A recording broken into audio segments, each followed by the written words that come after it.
Xiaoweijin didn't expect Su Jingwen to actually say it out. He thought that what happened between them two couldn't be mentioned at home. But now, not only did she say it, she also said it in front of her mother. This caught Xiaoweijin off guard. However, Xiaoweijin quickly reacted and walked over to Muin, bowing. "Auntie, it's because I saw Jingwen book a hotel room with another man. I was scared that Jingwen was inexperienced and tricked. I didn't choose my words carefully at the time because I cared about Jingwen too much." Su Jingwen's face was green with anger. She didn't think that Xiaoweijin would twist the truth in such ways in front of her mother. It was obviously he who went into room with another woman but now blamed it on her. Muin's heart sunk. Her first reaction was disbelief. She knew her daughter all too well. Now Xiaoweijin said her daughter booked a room with a man. How could she accept this? Just when Muin was going to reproach Xiaoweijin, Su Jingwen said coldly, "Xiaoweijin, who are you to me? I booked a room with the person I like. What's that got to do with you? I like it. I'm happy. Go now. Our family doesn't welcome you." Xiao Wen. Muin looked at her daughter in shock. She didn't expect her daughter to admit it. Xiaoweijin suddenly stood up straight and said in a calm tone, "Auntie, I really don't mind what Jingwen did from the bottom of my heart. I really like her.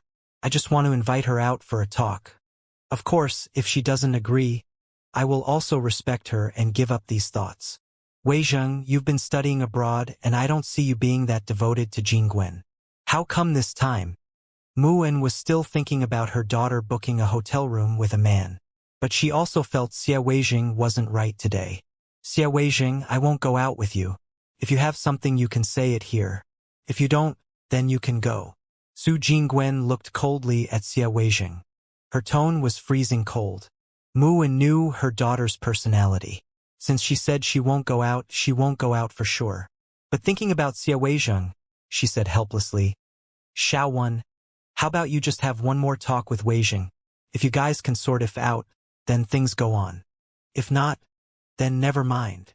Before Su Jingwen could reply, Xiaoweijin quickly bowed and said, "Yes, Auntie.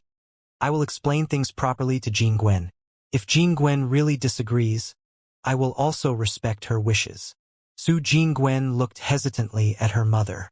In the depth of her heart, she really didn't want to go out with Xiaoweijin, but her mom also said this was the last time. Just when Su Jingwen was still hesitating, a maid brought in a disc and walked in front of Muin, passing the disc to her. "Aunt, and someone just sent in this saying it needs to be watched immediately." Muin took the disc confusedly and casually put into the DVD player. When the TV screen showed, Xiaoweijin's face changed drastically. He walked up a few steps and was going to take out the disc. Muin stopped him. "Weizheng, what are you doing?" Xiaoweijin's face changed many times before saying, "I'm a little uncomfortable. I'm going." Then, he didn't even care about Muin's strange eyes and turned to leave. Muin and Su Jingwen, who were very confused, quickly knew from the disc why Xiaoweijin was leaving. This disc recorded the plan Xiaoweijin had for Yimo and Su Jingwen. The more Muin watched, the angrier her face got. Xiaoweijin was planning to capture Yimo and Su Jingwen and then get many people to rape Su Jingwen in front of Yimo. After this, they were still planning how to transfer Muin's assets. Slap.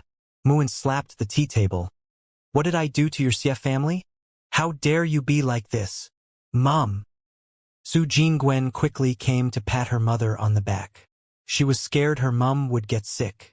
Although she already knew what sort of a person Xiaoweijin was, she was still in disbelief at his brutality. He was asking her out so he could rape her. After long, Muin calmed down and turned off the DVD player. She looked at her daughter and asked, "Xiao Wen, did you really?" Su Jingwen shook her head. "Mother, it was just a friend. I was in the room with my friend, and when we came out, we happened to see Xiaoweijin with another woman. He was going to hit me, but my friend taught him a lesson." "This bastard," Muin said, and then after a while, she continued to ask, "Xiao Wen, did your friend send this disc?" Su Jingwen contemplated for a while, and then said, "I believe it is him, but he probably has something on, so he didn't come. If you have time, get your friend to come sit for a while."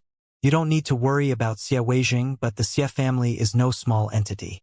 You friend can even get this fast, meaning that he's not that simple either. You like him, right? Muwen nodded and asked. She knew her daughter too well. If her daughter didn't like this person, then she wouldn't go into the same room with this person no matter what. Su Jingwen blushed and hesitated for a while before saying, Mom, he already has someone he likes, and it's not that I like him. I just don't have any vigilance for him. I feel he's trustworthy.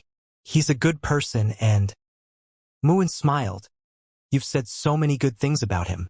How can you still say you don't like him? So what if he has someone he likes? As long as they're not married, anyone can like him.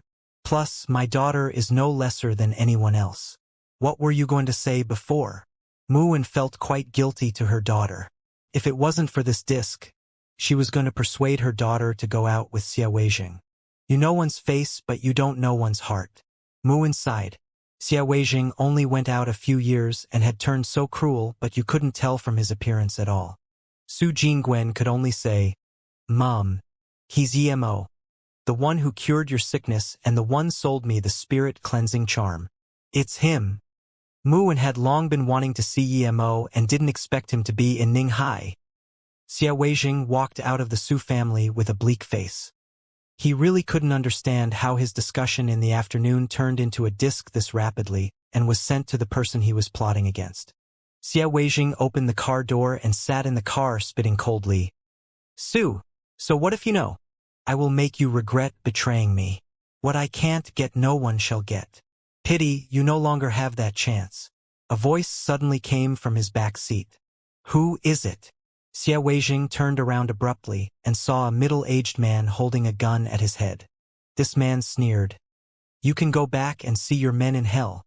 Who I am is not important. The people in the business call me Ninth Uncle. You can call me that too. Oh, by the way, my previous occupation is a killer. Xia Weijing calmed down from his initial shock. He wasn't someone inexperienced. Soon, he realized that the disc was also sent by this Ninth Uncle. Ninth Uncle, we have no feud, plus, aren't you killers doing your job for money? How much do you need? Name your price. Although Xia Weijing was shaking, he immediately realized what was the focal point. Ninth Uncle sneered. Drive your car first. After Xia Weijing started the car, the middle-aged man said coldly, No feud?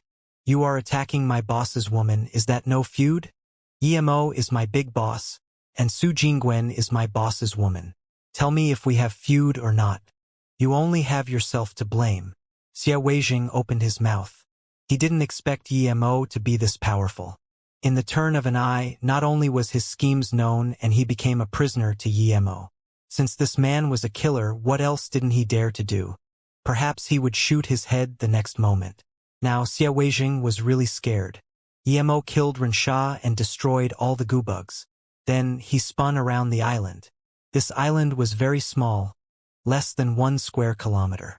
Rensha didn't build any grandiloquent houses on it.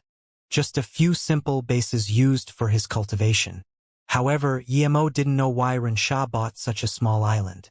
Emo felt a lot more relived after annihilating the Earth Fiend. That constant feeling of threat had gone. Emo walked into a room. This was probably used by Rensha for cultivation. He wanted to see how this Rensha cultivated. Just when Emo walked in, he was shocked by the dense spirit chi here. Although this was still a far cry from the cultivation realm, it still surprised Emo. Spirit chi was too rare, and the density of this chi here was very good despite having some impurities. Emo soon discovered that the chi here was dissipating. He looked around and immediately realized what was going on. He couldn't help to curse Rensha. There was a spirit well here, but after Rensha found this place, he dug the spirit well and ruined it. Although it was faster to cultivate here, the spirit chi here would soon dissipate. A dug-up spirit well, no matter how strong Emo was, he couldn't recover it. The only way was to sit down and cultivate, absorbing as much as he could. Once the spirit chi dissipated, he couldn't absorb anymore. Thinking about this, Emo sat down and cultivated without hesitation. When Emo woke up again, he felt that the spirit chi here had dissipated. He then stood up with regret. He felt his power went up a level. Although he was still stage 4, he wouldn't be short on spirit chi if he flew from Ninghai to Hong Kong on the flying sword. Emo felt hungry and this shocked him. Normally, it would be fine if he didn't eat for 2 or 3 days, but now he was hungry, meaning that it had been at least more than 3 days. Thinking about the time he missed, Emo got on the flying sword and headed straight for Ninghai. When Emo came to Ninghai, he still saw Yang Jiu and Han Zai guarding outside of Weixian. The two were already very desperate. Emo said he would be back the second day or that night. But now it was the 4th day and Emo still hadn't come looking for them. Despite this, the two didn't leave Ninghai. Although he didn't know why Emo hasn't come back yet, Yang Jiu had the premonition that something happened to Earth Fiend. He knew about the strict rules in Earth Fiend. They hadn't reported back in a few days. If Earth Fiend was still fine, they would have come looking for them in Ninghai. Since they still hadn't come, it meant that something happened to Earth Fiend. This was the reason why Yang Jiu and Han Zai still hadn't left. When Emo came back, they saw him immediately and came up greeting him. After some talk, Emo realized that he had been cultivating for 4 days. No wonder his stomach was hungry. Qian Bei, I've dealt with that Xia guy. He wanted to scheme against you and Ms. Su Jingwen. We caught his evidence. We're wondering now if we should kill him. Yang Jiu was very reverent to Emo. He knew that Emo went to annihilate the Earth Fiend, and now that he was back, although he didn't dare to ask about the result, he had connections and found signs. Accompanied with his previous guesses, Yang Jiu immediately knew that something really happened to the Earth Fiend. Emo waved his hand. You two can deal with him. It's better if you can get some money out of him, but even if you can, don't let him live too easily. As for his life, it doesn't matter if it's taken or not. After this, you two immediately go to Flowing Snake and look for my second brother Su Ping. I have some people starting out a company for me at Flowing Snake. There will be places for you. After I deal with some things, I will also go to Flowing Snake. As for Earth Fiend, you don't need to worry about them. I have pulled them up from their roots. Yang Jiu and Han Zai looked at Emo in shock. He actually annihilated the Earth Fiend, pulling such a big hitmen organization from its roots. This was only a few days. Emo seemed more mysterious in their hearts now. After arranging the two, Emo didn't go look for Su Jingwen. He went straight to Shenzhen. He still had a goal, and that was to go to the Heelu sect. But Emo was disappointed to find that the Shenzhen family didn't know about Zhang Zhihui at all. When he went to the family leader, only then did he know about Zhang Zhihui. However, the leader told Emo that Zhang Zhihui hadn't met up with them nor contacted them for a long time. Emo estimated. It was actually after he sent Zhang Zhihui to annihilate the Broken Fist Hall. There was no longer any news of Zhang Zhihui. Putting that aside, Emo went to Wu Liang Mountain. Since the Earth Fiend was gone, he needed to bring back his sister Tang Beiwei. Wuliang Mountain still looked the same with many tourists. Emo came to the entrance of Serenity. On the platform, he realized that the chain to Serenity had gone. Someone cut the metal chains? Emo was shocked. This definitely wouldn't be by Serenity because although the hidden sects didn't go into the world, they would still have connections to the outside world. They still had some necessities that they needed to trade. If his sister wasn't there, he wouldn't be so worried, but she was. Emo immediately stood on the flying sword and came to the opposite side of the cliff. Soon, he went into the Serenity Valley. Coming out of the tunnel and at the end of the small road, it was the front door of Serenity. He scanned his spirit sense in. Tang Beiwei was looking after the blue flower blue leaf grass and seemed to be very focused. It was as though nothing could move her attention from it. Emo breathed easy. Tang Beiwei was fine. Looking at where she lived, it seemed fine.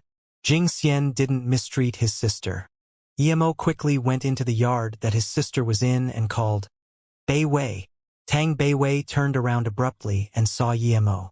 She dropped the spade in her hands without a thought and ran away, pulling Emo's arm, and said with a face full of joy, Brother, you're here. Emo patted her shoulder apologetically and didn't know how to say it to her.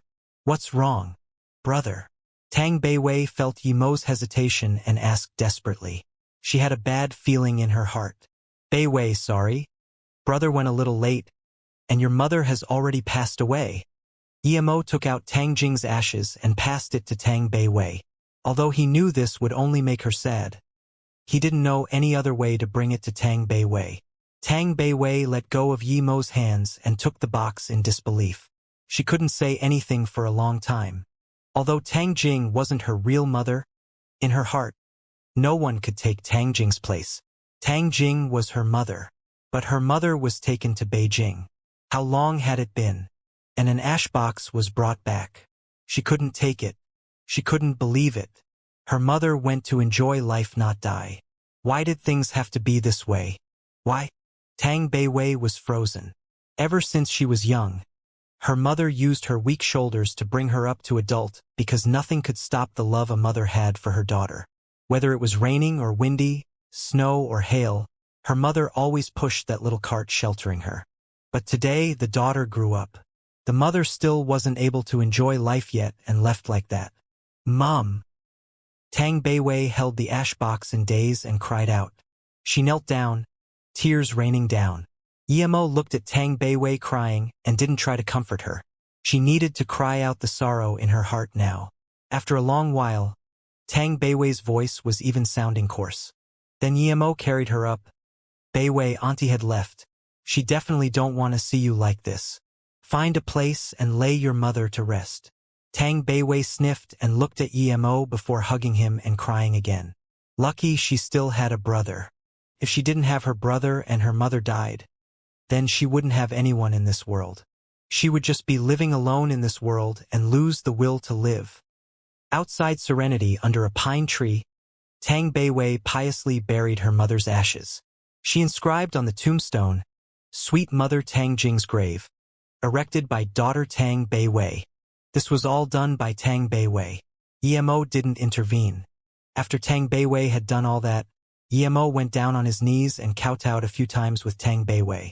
Beiwei, come with me. I'll take you to my company. Emo saw that Tang Beiwei was getting more and more morose, so he wanted to take her out and lighten up her mood. Tang Beiwei shook her head. Brother, I don't want to leave yet. The people here are very nice to me and I also like the life here. Mum just left. I still want to stay with her for a while. Beiwei, you. Emo didn't expect Tang Beiwei's decision to stay in such an enclosed place. Tang Beiwei walked by Emo's side and held onto his arm before saying slowly, Brother, other than you, I have no other kin in this world. I know you're going out to find Luo Ying. I might as well wait for you here. After you find her, you can bring her to see me. Then, she stayed silent for a while before saying softly, Brother, sometimes, I really hope I'm not your sister. If I'm not, I will marry you and go find Luo Ying with you. Tang Beiwei was very clear in her mind that even if she left with Emo, she would still be living by herself. Emo would be going out to find Luo Ying, and she was used to living here. Emo rubbed Tang Beiwei's hair and said, Don't talk nonsense. Let's go to where you stay first. Brother. The blue flower blue leaf grass you gave me last time grew another flower. Tang Beiwei seemed to have recovered a little from the sadness. Emo nodded and said, I've seen it already. You've taken good care of it. Thank you, Beiwei. And your cultivation is going well too. You have reached stage 1. You still need to work hard though. I will teach you properly this time before I go.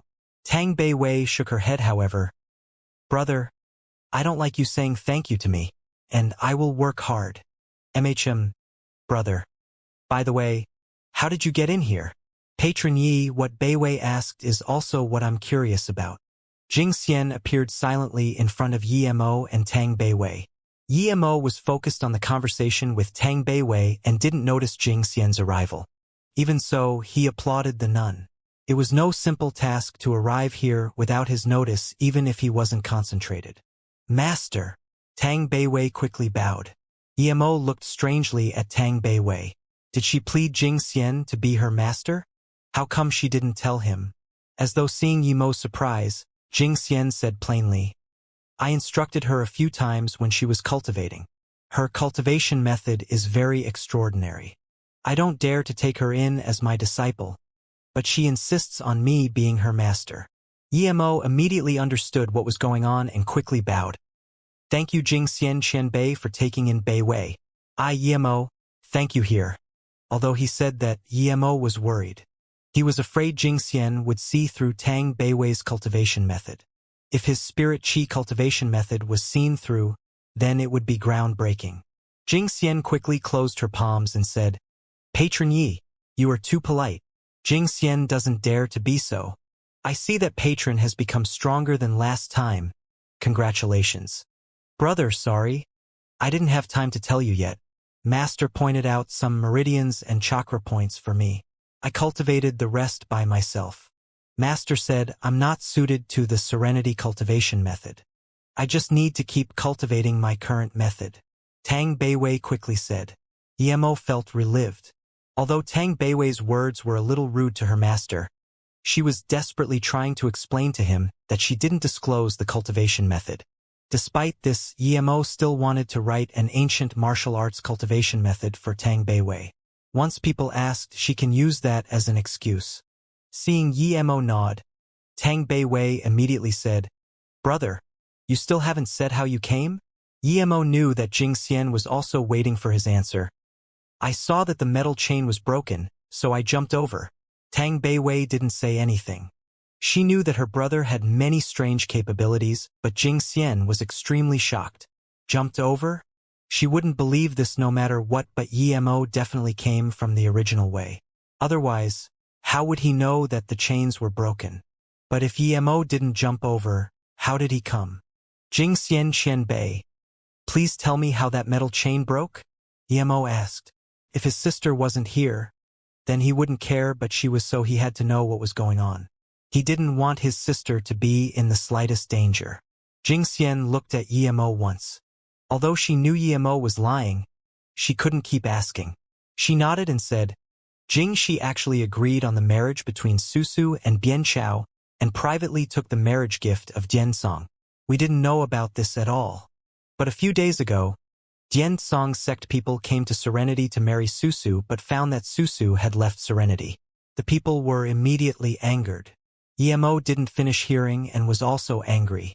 Although Jing Shi was killed by him, how dare the Dian Song people want Luoying? Luoying was the most precious person to him in this world.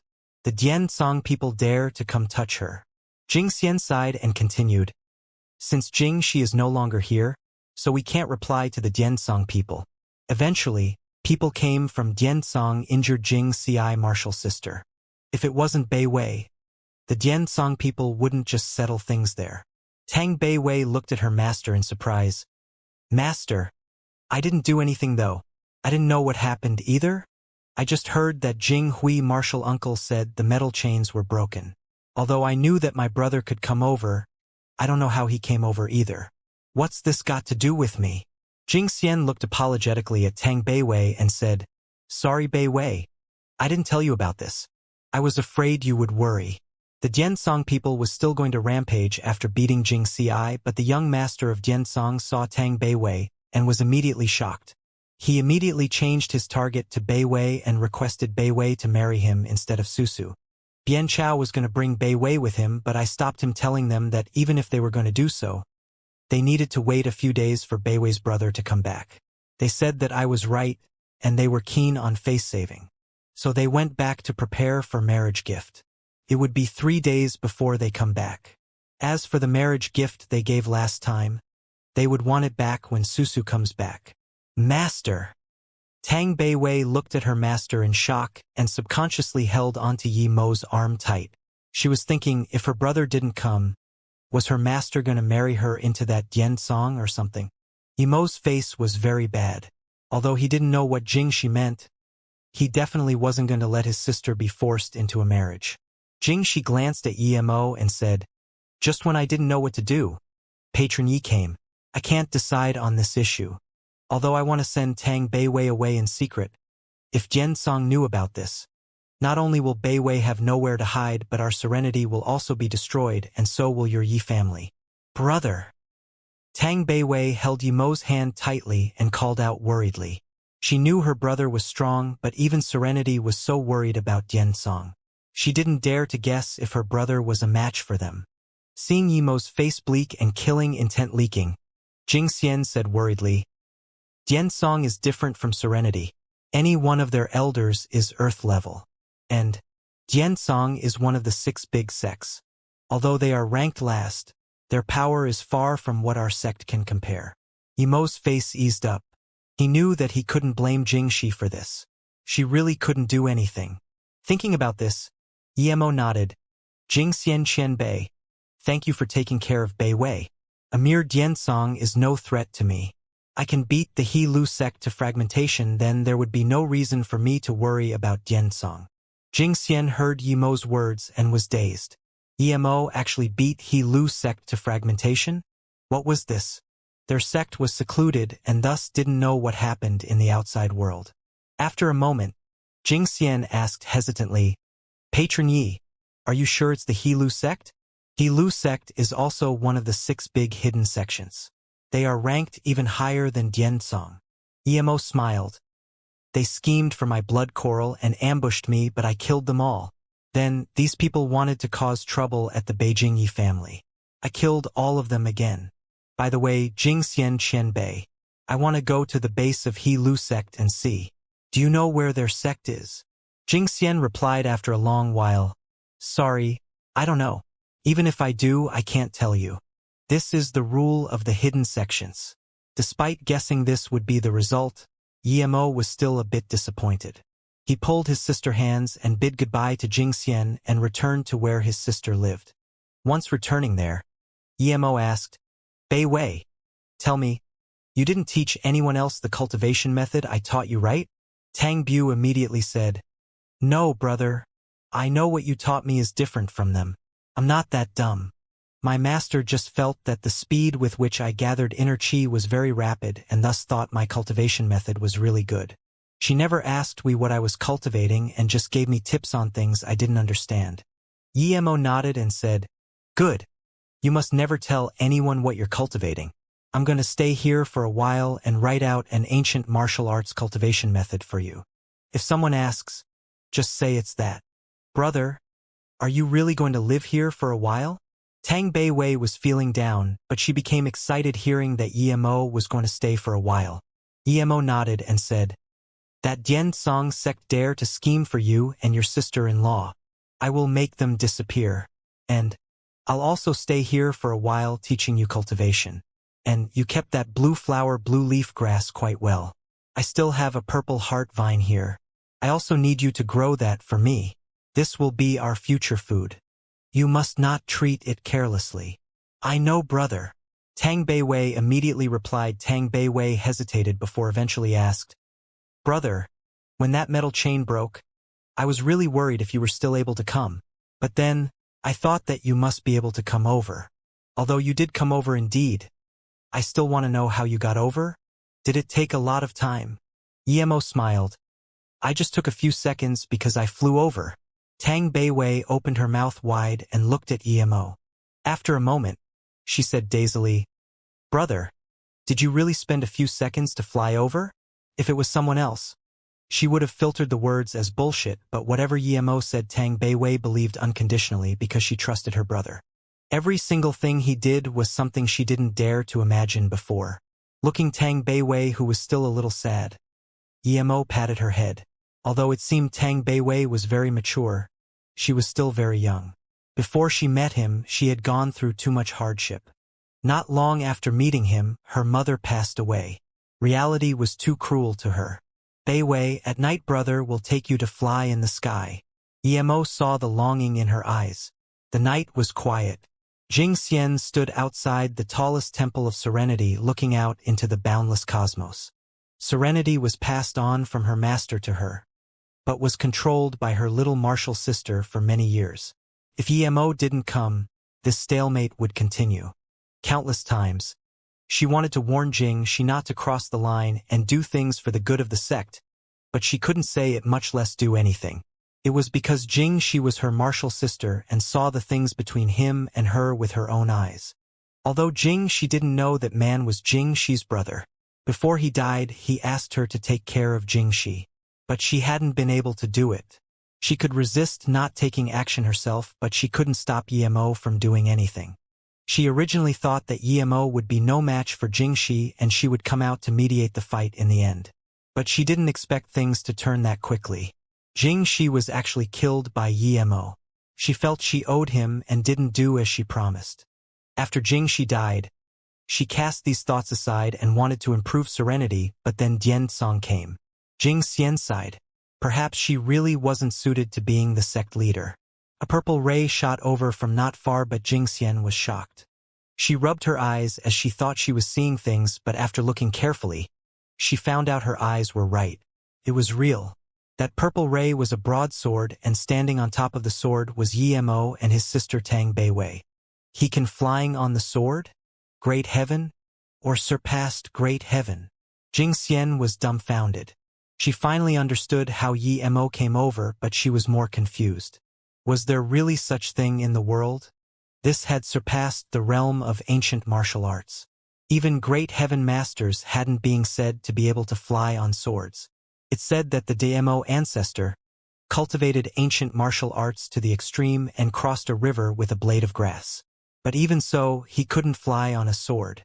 Brother, are you saying I can do this as well? Tang Beiwei stood on the flying sword and was lost in this endless sky. Her melancholic mood also lightened up. You can. Yemo nodded. Yemo was arranged to stay in Luo Ying's room. This was also what he wanted. He liked where Luo Ying lived before.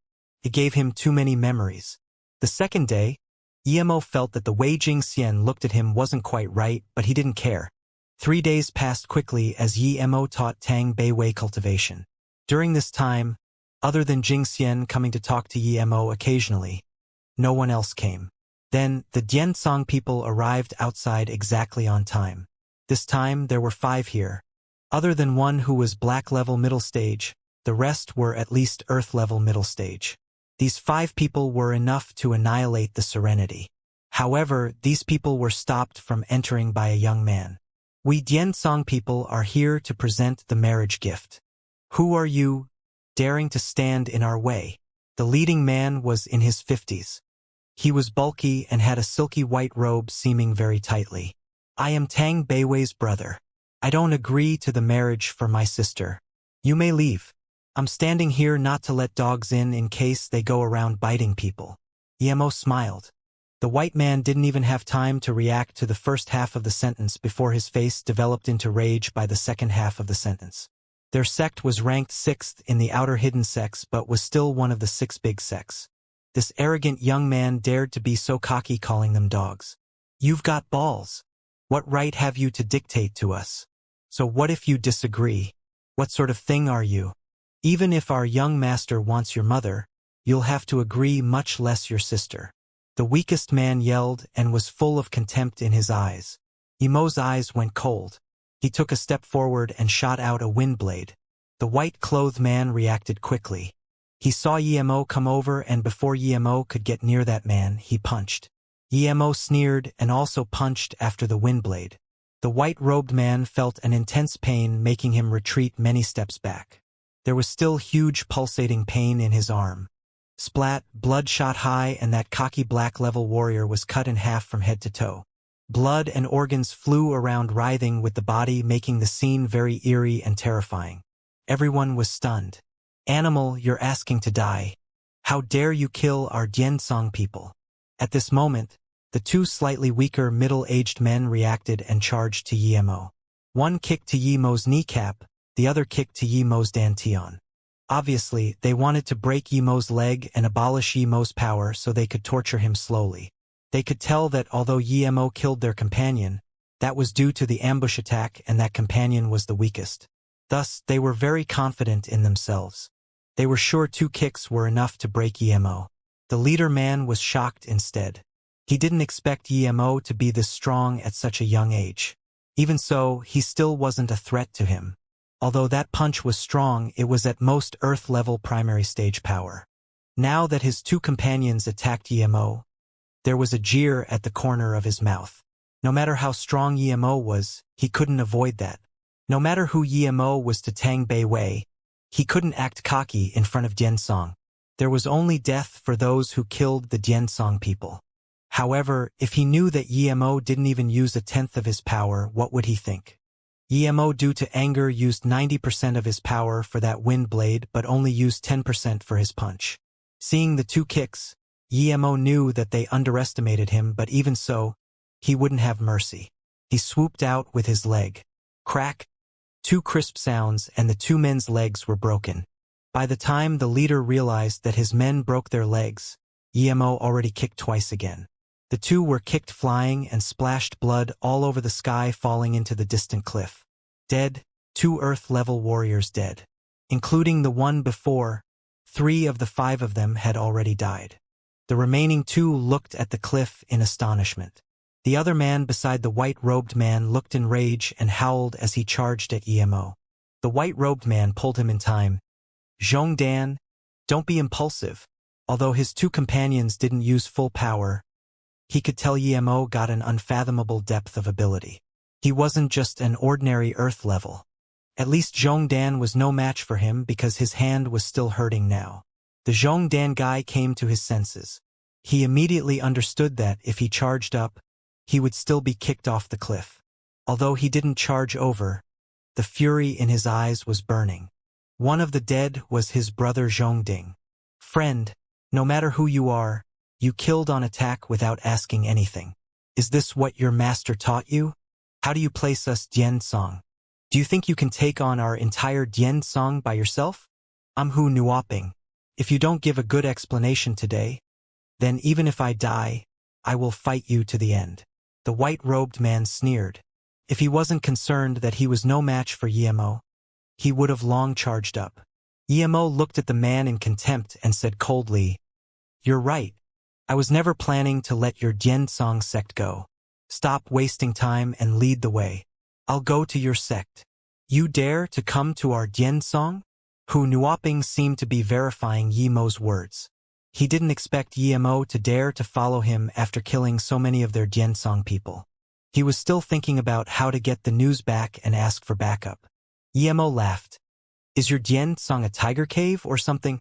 Am I unable to go? Since you dare to plot for my sister, then don't blame me for the consequences." Hu Nuoping looked coldly at Yemo. Although he was sure that Yemo's power was not far from his, but he wasn't sure if he was a match for Yemo. That's why he was hesitating not to attack. Since Yemo was going to Dian-Song now, that would be the best. He could cultivate to this state at such a young age. It could be seen that there must be a great secret on this young man. Instead of killing him here, he might as well bring him back. Thinking about this, Hu Nuoping sneered and turned to Serenity, calling out, "Jing Xian, we Dian-Song will be back." Yemo suddenly said coldly, "Old fart, if you don't leave now, then you don't need to leave anymore. I will kill you right here, right now. Brother, you need to be careful." Tang Beiwei resisted the disgusting bloodbath and came up in front of Yemo. Although she wanted to go with Yemo, she knew that she wouldn't be able to help and would instead be a hindrance. Jing Xian stopped the Serenity disciples who were going up. Ever since she saw that Yemo could fly on a sword a few days ago, she knew that Yemo's power was far from what they could compare with. She hid this thing in her heart. She knew that if words got out, how much ruckus it would cause. "Beiwei, wait for me here. I will be back in a while." Yemo comforted Tang Beiwei and then followed Hu Nuoping the two and left Serenity. Hu Nuoping heard Yemo's words and sneered inside. He wanted to come back after killing our Dian-Song people? He was dreaming. Yemo followed the two onto the cliff at Serenity before he knew how they came over. It was a balloon flotation device. There was a generator and a propeller. It was a simple helicopter, to be exact. Seeing this, Yemo sneered. It seemed that the hidden sects were not so hidden. They even had such things. They were intact with the times. Zhongdan looked furiously at Yemo but didn't dare to attack. He could only start up the balloon device. If he could beat Yemo, then 100 Yemos would have been dead. After the balloon helicopter started, it soon went into the misty Wuliang mountain, disappearing amongst the mountains. Yemo scanned out his spirit sense but could only see foggy valleys. There was no sense of direction at all. Hu Nuoping looked coldly at Yemo and didn't say anything. In his eyes, Yemo was a dead person. He only needed to die at Dian-Song. This balloon helicopter passed through the mist for more than an hour before landing at a platform that was surrounded by mountains. However, there was a small temple made by bricks here. Everything around was covered by the fog and no structures could be seen. It was unknown if this place was still even in Wuliang Mountain. Emo applauded. There were too many mountains that were hard for ordinary people to reach in China. Zhongdan walked out of the balloon helicopter and looked coldly at Emo, sneering. After you die, I will go down to comfort your family. I promise each and every one of them will be very happy. So happy that they can't even die if they want to. Every single woman of your Yi family will be proud of me. Emo looked at Zhongdan and said plainly, Pity, you won't have that chance. Then, he raised his hand and let out another wind blade. Zhongdan was suddenly split in half, falling with shocked eyes. You dare to still kill people at the foot of our sect? Hu Nuoping looked as though he was going to eat Emo, but he didn't dare to attack. However, he was just more shocked. Even his tone was shaky. Originally, he just thought Emo had a fast blade, so fast that he didn't notice at the time. But just now, he saw it clearly. Emo didn't use a sword at all. He just swiped with his hand. Was this the legendary Qi gathering to form blade? His face was like a dead man's. If this Tang Beiwei's brother was really this scary, then even if Diansong killed him, how much price would they have to pay? He didn't dare to imagine. Emo said plainly, Hu Nuoping, if you say any more and not lead the way, then I will kill you as well. My patience is very limited. Hu Nuoping shivered and turned to leave. He didn't dare to piss off Emo. Although it was only a short time, he had completely understood what sort of person Emo was. He was a demon. Diansong was also like an overlord, but in front of him, Diansong was an old granny eating vegetables. Seeing Hu Nuoping continue walking, Emo followed, but before he left, he waved his hand and 2 fireballs shot out, turning that small temple and the hot air balloon into a gust of fire. Hu Nuoping looked at the 2 gusts of fire as his mouth spasmed. He didn't say anything but walked faster. Emo followed Hu Nuoping across 2 dozens of meters long metal chains and crossed a few valley roads before reaching a group of ancient-style buildings. In front of these buildings, there was a 50-meter-tall mountain stairs. After the stairs, there was a huge monolith a few meters tall in front with the 2 big words Diansong. Emo sighed. Whether it was temperament or environment, Diansong was so much stronger than Serenity. Just these ancient yet elegant buildings weren't something Serenity could compare with. Elder Hu Nuoping walked in front of the stone monolith and a guarding sect member greeted. Emo scanned his spirit sense. If he didn't come here himself, he really couldn't imagine that there was such an heavenly realm-like place amongst these mountains. It seemed that there weren't much disciples in this sect either. Emo only saw around 100 people. Hu Nuoping walked outside the main stadium at the huge bell and quickly rushed there. He pulled the ropes and kept knocking the huge bell. Dang! Dang! The deep, tremendous sound immediately surged through the sect. Emo knew what Hu Nuoping was doing, but just watched coldly and didn't stop him. Hu Nuoping, what are you trying to do? An old man with white beard charged out from the stadium and pointed at Hu Nuoping in anger. Before Hu Nuoping could say anything, dozens of people came out from the big stadium. Some even had wounds on them. Emo's spirit sense scanned that there were at least 5 heavily injured people inside, but these people were obviously divided into 2 sides. Martial brother Hu, why did you knock the alarm bell for no reason? Is someone going to annihilate our Diansong? Another old man walked out. His face was obviously unhappy. Hu Nuoping didn't expect the Diansong people to be already gathered here, but he didn't have the mood to think. He immediately went up to the middle-aged man in the middle and bowed before pointing at Emo. Sect Mater. This person killed multiple members of our sect and followed me to Diansong wanting to annihilate us. Please make the order to kill this man immediately. Hearing Hu Nuoping's words, the dozens of Diansong sect members surrounded Emo without the sect leader's orders. Those who still had enmity towards each other directed it to Emo. The middle-aged man called the sect leader looked at Emo for a long time before saying, Elder Hu, I only see you from the people who went with you to Serenity. Are you saying this man together with Serenity killed everyone who went with you? Yes, sect master. This man calls him Tang Beiwei's brother. We didn't even go into Serenity and had 3 of us killed by him. Then, on the way back, Zhongdan was killed by him. Before he came in, he also burned out Diansong Temple at the foot of the mountain. Hu Nuoping said with gritted teeth. Before the sect leader said anything, a big man with a face of beard pulled out his hack sword and charged at Yemo. In his eyes, Yemo killed many Diansong people at such a young age. It must be due to some tricks. Crank. The man's long sword was stopped. It was a middle-aged man who used a long sword. "You Xianlin, why are you stopping me? This person killed this many of our Diansong sect members. Are you going to help him?" The bearded man yelled in anger. This middle-aged man said slowly, "Bianfeng martial brother. This man killed our Diansong sect members. He must die for sure, but before this, should we ask or not why he killed out sect members? If it wasn't for Bian Chao's arrogance, why would he come killing our sect members?" Seeing Wang Xianling stop Bianfeng, the middle-aged sect leader showed anger. "Wang Xianling, are you going to help this outsider who killed our sect members?" "Bian's sect master, this man killed our sect members. Not matter what reason, he has to die, but if it wasn't Bian Chao, why would he do that? Why would our sect members go to Serenity? Plus, this man could kill our sect members, meaning that Serenity was helping him. If it wasn't for Bian Chao, why would Serenity have conflict with us? Although Hu martial brother brought him back for punishment, I still hope that sect leader can be fair and punish Bian Chao heavily and give out your position as sect leader. Otherwise, we can disregard offending Serenity, but what if we offend one of the 6 big sects next time?" This was the old man who reproached Hu Nuoping. Yemo had understood now. This old things thought he was brought back by Hu Nuoping, and when he came with Hu Nuoping, Diansong seemed to be in internal conflict. This old man's side seemed to have conflict with the sect leader's side. They were fighting for the position of the sect leader, and then he and Hu Nuoping came in and interrupted this. Hu Nuoping opened his mouth wanting to explain that Serenity didn't help Yemo, but he also could tell that Diansong was in internal conflict.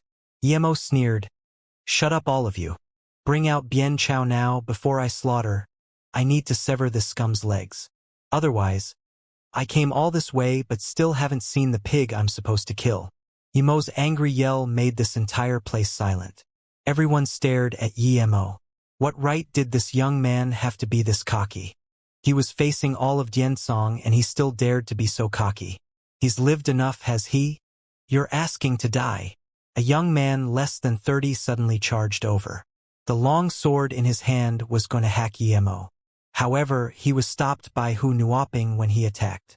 Other people didn't know how strong Yemo was, but Hu Nuoping knew all too well. Yemo looked at this angry youth and suddenly took out the exact same looking sword and said, "These 2 swords are actually the same, so it seems you are that Bian Chao. But you're so much weaker than your brother Bian Pe. You're still at black level. You killed my brother?" Bian Chao saw the long sword in Yemo's hands and his eyes were bursting with fury. "Hu Nuoping, let me go. I'm going to kill this bastard personally. You killed my son Bian Pe?" At this moment, the middle-aged man's eyes turned cold like a frosty beam, wanting to penetrate Yemo immediately. But in the depth of his heart, he felt threatened. This man was so young but could see through Bian Chao's power. He definitely wasn't simple. Yemo played with the long sword in his hand. "Not bad. At Xianxia, Bian Pe wanted to kill me but was killed by me. A few days ago, I went to see my sister, but I heard you Diansong had another animal called Bian Chao wanting to hit on my sister. Therefore, I had to come over and kill this animal as well." Before Hu Nuoping could talk, 2 black-level men and 1 earth-level already charged towards Yemo. Hu Nuoping wanted to stop them, but it was already too late. Yemo's long sword turned into a blade beam swooping the 3 who charged at him. A mere earth-level primary stage and 2 black-level middle stage had no threat to Yemo. Almost at the same time the blade ray flashed. 3 extra bodies appeared on the ground. And not far away, Yemo carried the sword with an indifferent face. In the time of a few seconds, Yemo already killed 3, showing his power to everyone at the scene. Silence. The square fell into silence. Diansong disciples, kill him immediately. The sect leader was the first to react and yelled. He saw Yemo's eyes sweep towards him and actually felt a little cold. He no longer knew if it was fear or terror in his heart. In that instant, more than 30 Xianxia disciples charged up, and dozens of weapons smashed towards Emo. Bien's sect leader looked at the old man beside him who didn't move and the 20 or so people behind him who also didn't move and said coldly, "Elder Lu, the enemy is in front of us. Why aren't you moving?" The old man sneered, "Bien Shihai, you don't deserve to be sect leader. You couldn't educate your son and cause such trouble for Diansong, and you still want me to help you? You not only let your son go rob woman in the mortal world but also in serenity. Now someone has attacked us. Your son made this mess and why should we wipe his ass?" Bien Shihai laughed. "Lu Russian, stop being disgusting. You are noble enough yourself? Who killed more than 50 people in Beijing 2 decades ago? Who hunted someone for over 30,000 kilometers for a spirit-washing flower? Now you want my position? Stop dreaming. Even if your people don't attack, you think I can't kill a mere kid. Really? Then have a look," Lu Russian said coldly. When his men surrounded Emo, Bien Shihai no longer looked at Emo anymore. There were more than 30 people and 5 earth levels among them. No matter how strong Emo was, he would be dead for sure. But when Bien Shihai turned around, it was as though he fell into an ice cave. Those attacking Emo had died more than half. Broken limbs flew everywhere. Hu Nuoping immediately lay down the Diansong 7-kill formation. Bien Shihai saw the terror in front of his eyes. He didn't even have time to pull out his sword before he joined the battle. He gathered all his chi and punched at Emo. Such strong chi. Emo immediately felt Bien Shihai's intense killing intent and that relentless temperament. Emo sneered, "You want to kill me with one punch?" He also jumped up and punched. The 2 fists clashed, creating a loud thud. Bien Shihai was sent flying many meters away and was stopped by Hu Nuoping. Bien Shihai was astonished. That punch shattered all the bones in that arm. Emo brought up the sword, creating bloody mists. Another few black-level warriors fell to the ground. Resisting the huge pain and shock, Bien Shihai surrounded Emo with Hu Nuoping and the remaining 5 people. Lu Russian on the side was also shocked. He knew Bien Shihai's power all too well. It was no less than him. They were both at Earth-level peak stage, but he couldn't even defend against one punch from this young man. This young man was too absurd. If he killed Bien Shihai and then came to kill them, it would be very easy. Not only Lu Russian but also the 20 or so people behind him looked at Emo as though he was a ghost. Emo's decisive carnage gave them too much of a shock. "Just who are you?" Bien Shihai looked coldly at Emo. He didn't even look at Bien Chao, who had his limbs cut off by Emo. Emo looked at the positions these 7 people took. It was probably a formation, but he didn't care at all. He pulled out his flying sword slowly and said, "I'm Emo. I came to Diansong today to collect lives." "What? You are Emo?" Not only was Bien Shihai shocked, but so was Lu Russian. They were not as ill-informed as Serenity. Actually, they knew everything about Emo's slaughter. Emo destroyed He Lu sect and was looking for He Lu sect's base.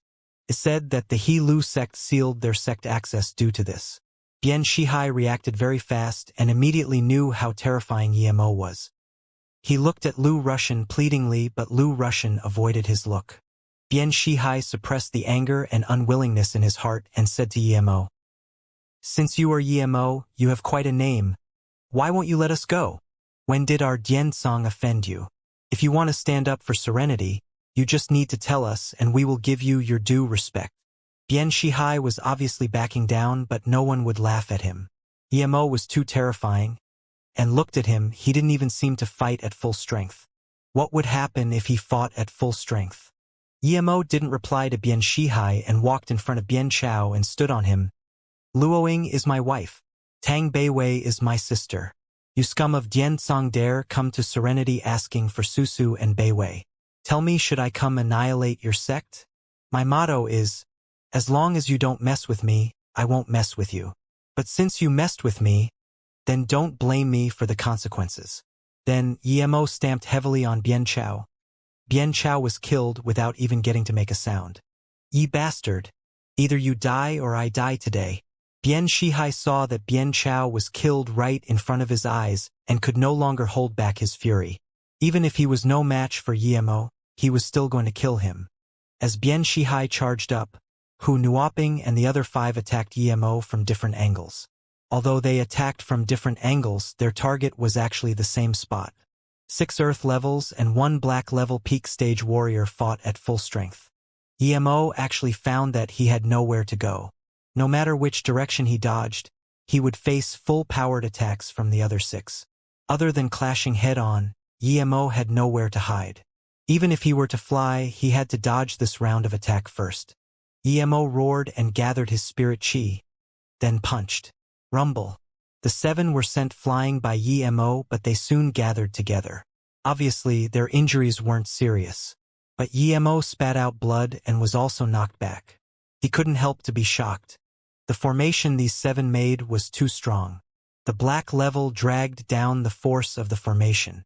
If it wasn't for that one dragging the others down, that attack would have made things quite hard for him. Yemo knew he was injured, but he couldn't dodge. The only way was to fly up, and so he did. The place where they fought already had a few meter deep ditch. Even the cobblestone on the square was pulverized. The 7 both rejoiced after seeing Yemo was forced up.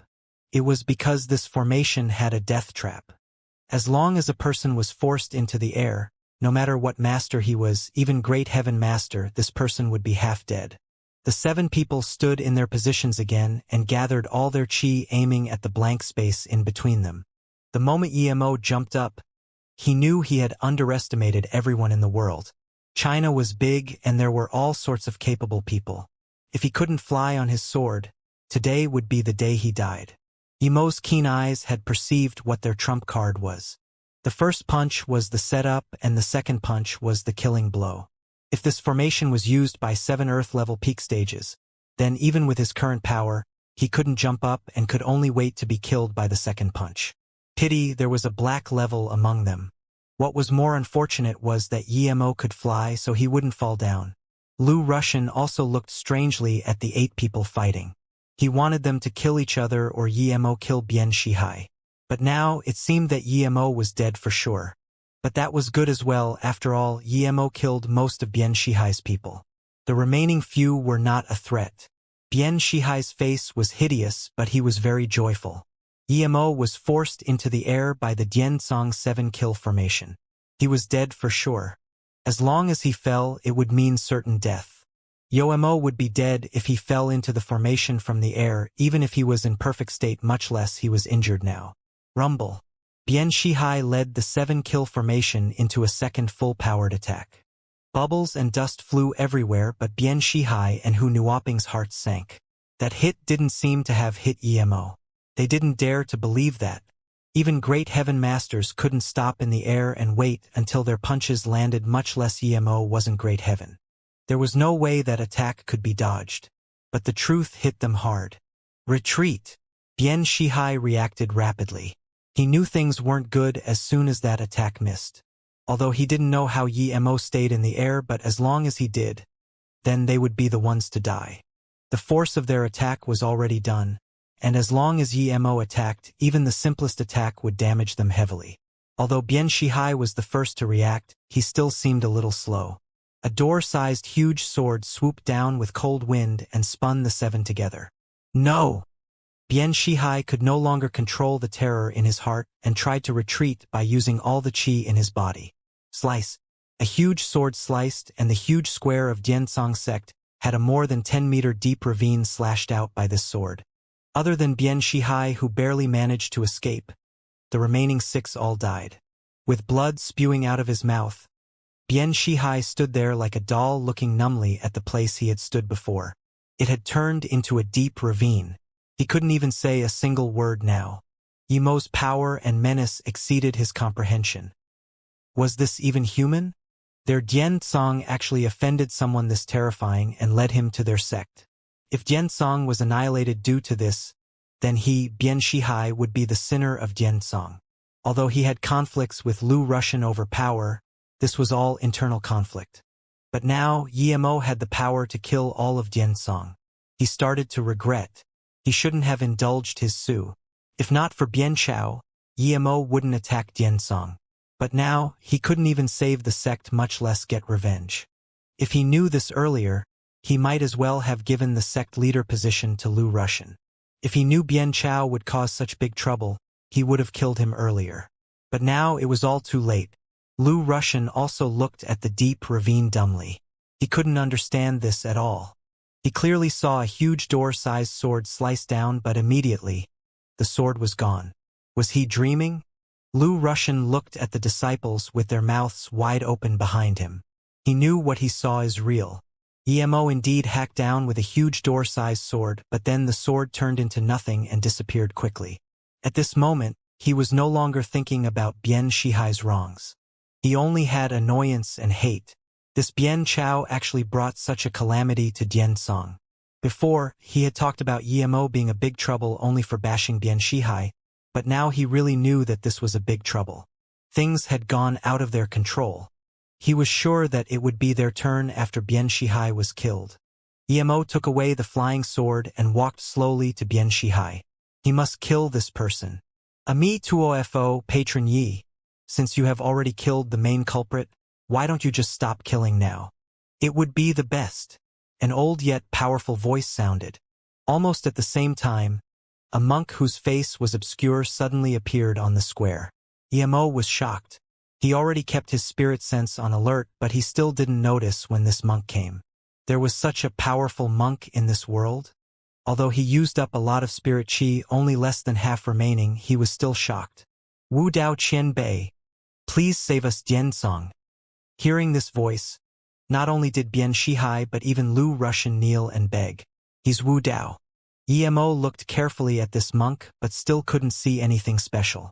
But he had heard of this monk. Zhang Zhihui told him before that there were no great heaven masters in this world other than Wu Dao. But it said that Wu Dao was only halfway great heaven. But now, Emo was sure that this Wu Dao definitely wasn't halfway great heaven. Not only couldn't he see Wu Dao's face, but he also couldn't see his power level. In that instant, Emo knew that this Wu Dao was definitely stronger than him. Although Wu Dao might not be able to kill him, he wouldn't be able to get much out of fighting Wu Dao. What to do? A monk poking his nose into others' business. Should he fight? No matter what, he needed to fight to know if he was a match for this monk. Thinking about this, Emo didn't waste time talking and jumped up. The long sword in his hand went straightly towards Bian Shihai. He was certain that this old monk would stop him. As expected, just when the long sword reached Bian Shihai, the monk jumped up and after muttering a Buddhist call, he punched twice. No matter how eerie Yemo's sword attacking angles were, the attacks were blocked by the monk's fists. Crank, crank. If Yemo didn't know that the monk was empty-handed, he would have thought it was their weapons clashing together. After multiple clashes, Yemo's long sword was knocked aside and he also retreated a few steps. Then, he looked at Wu Dao and said coldly, "Monk, are you really going to intervene with this? Ami tuofo patron's power is great. The chi in the sword has already materialized. Could be seen that patron has great wisdom. However, patron's killing intent is too dense. It's best if you come with me into the mountains to dispel your aggression." Wu Dao monk said as though this was how things were meant to be. Yemo was furious and sneered, "Monk, you're saying you're going to take me away? Are you the Pacific Police or what? Let me see how you're going to capture me today." The monk stopped talking and just jumped up, grabbing at Yemo with his withered hands. Yemo condensed a chi fireball on his fist and punched at Wu Dao. Bang bang. After another few clashes, chi fire splattered and Wu Dao retreated many meters, looking at Yemo with seriousness. He was tricked by Yemo. Yemo applied a chi fire on his fist and it made him suffer greatly. But Yemo didn't have it very easy either. He stopped himself after almost retreating more than 10 meters. Yemo's spirit sense scanned Wu Dao's fist but found that it was only slightly charred. His chi fire didn't affect Wu Dao's fist at all. "So strong," Yemo exclaimed. Even Efair Stage 4 chi gathering cultivators, they wouldn't be completely fine like Wu Dao after being attacked by Yemo's chi fireball. "Patron's power is strong, but are you really going to annihilate Diansong?" Wu Dao's voice grew deep and even saved his usual Ami tuofo. Lu Russian could also tell that the Wu Dao monk couldn't do anything to Yimo, and was even more shocked. Wu Dao Qianbei was the publicly recognized strongest in the outer hidden sections. Although he was said to be halfway great heaven, no one knew how strong he really was. If Yimo defeated Wu Dao, then what should they do? Thinking about this, Lu Russian felt frigidness again. He saw how decisive in killing Yimo was. Lu Russian no longer hesitated and stood up, saluting Yimo with his fist. Young Master Yi. Bian Chao was indulged by his father and did wrong things. Now, young Master Yi have already killed Bian Chao. Please, on account of Wu Dao Qianbei, stop now. I swear that if young Master Yi is willing to stop here, our entire sect wouldn't hold any grudges to young Master Yi. If we revoke this oath, let the heavens perish us. Okay, in that case, I'll end this feud with Dian Song on account of Wu Dao Qianbei. But I must kill Bian Shihai. Yimo said coldly. He didn't really care if he killed the rest, plus Wu Dao was here. And Wu Dao's power made Yimo respect him and even changed his greeting to him. Wu Dao said a mi tuo fu again, and then said, Patron Yi, you're too murderous. Since I came, I won't let you kill anymore. Really? Yimo suddenly flew up and headed outside Diansong. Just when Wu Dao didn't know what Yimo was going to do, a purple ray sliced across the sky like a comet and disappeared with Bian Shihai's head. Far away down the stairs of the mountain, Yimo's voice sounded, Wu Dao Qianbei, on your account, I'll end the feud with Dian Song. But if you dare to come for me again, then don't blame me. As for dispelling my killing intent with you, I'm not interested in that for now. Wu Dao didn't seem to hear Yimo's words but murmured to himself. It was actually Flying Sword, the legendary Flying Sword.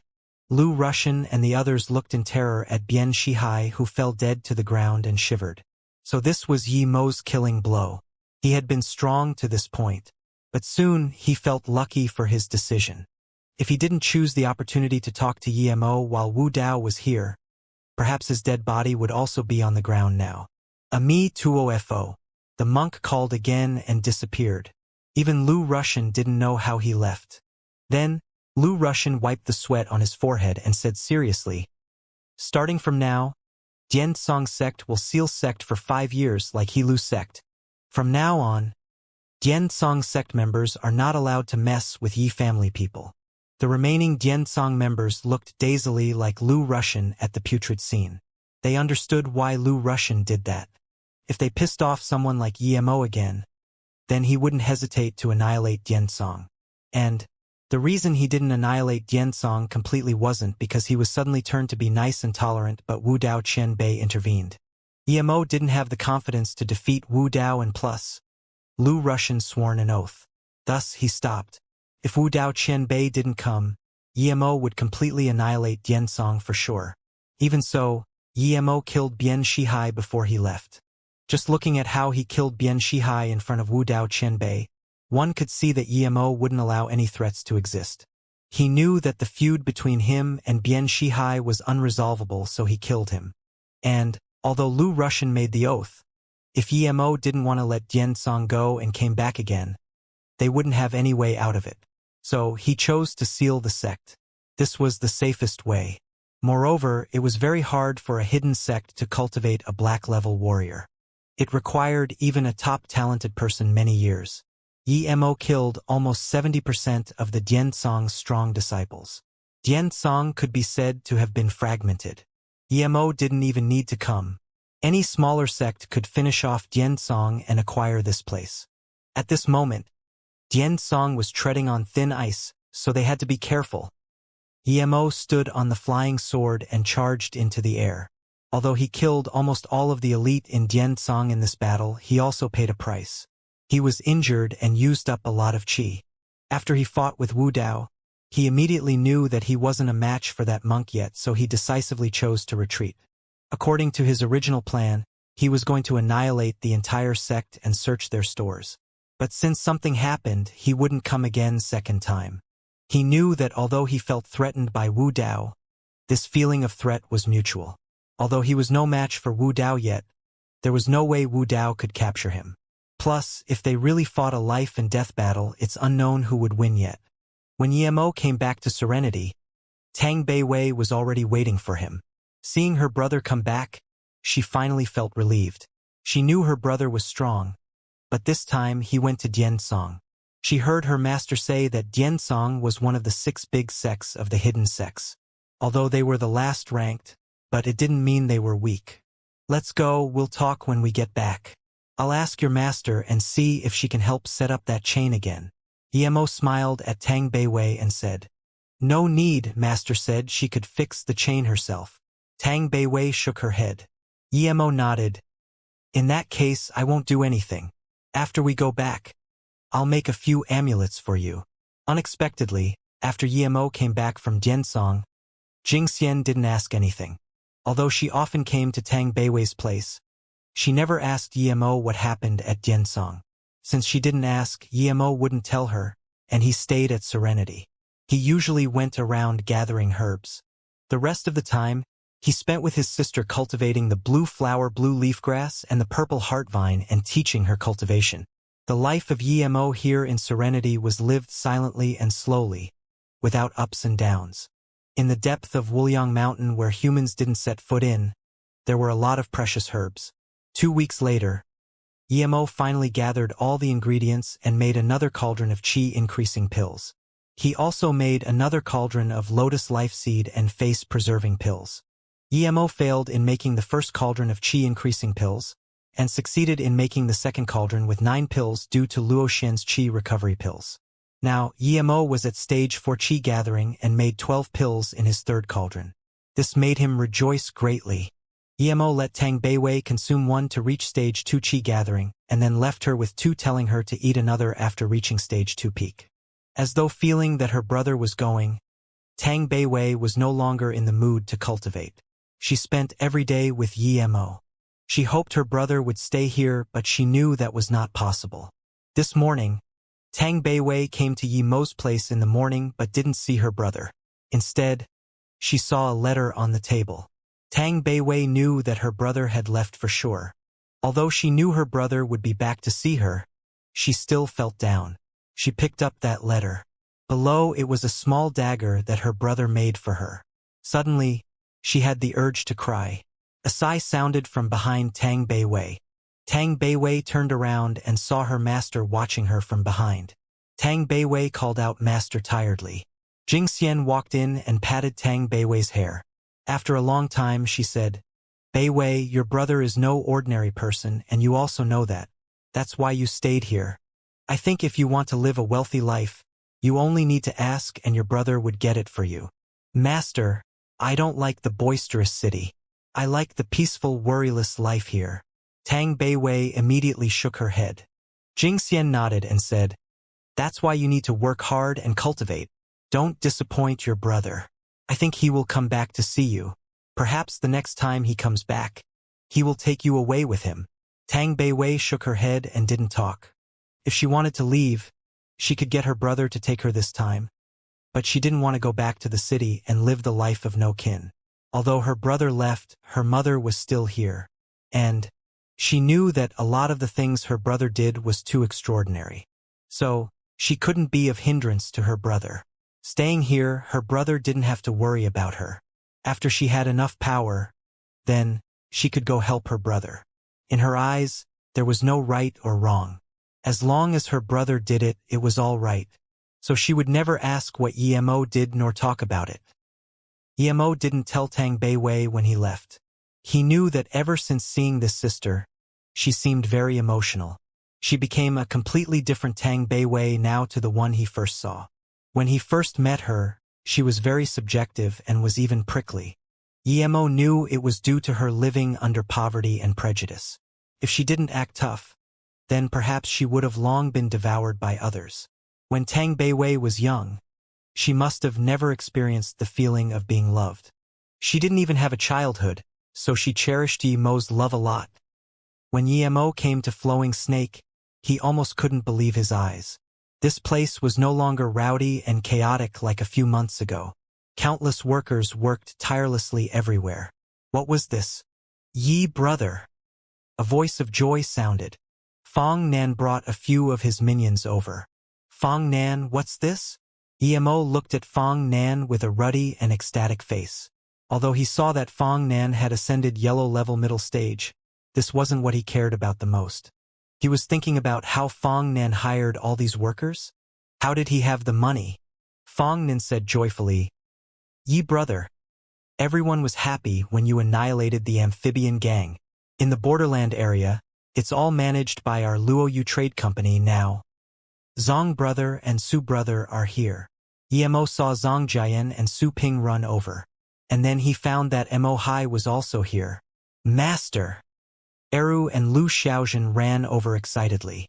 Ever since Emo left Luozong, this was the first time they saw him again. "Let's go. We'll talk inside." Emo was also happy to see so many friends and brothers. The people sat around Emo in a big room. They had been gathered here due to Emo and were now fighting for a common goal. "Where's Yangzhou?" Emo didn't see Yangzhou and Hanzai.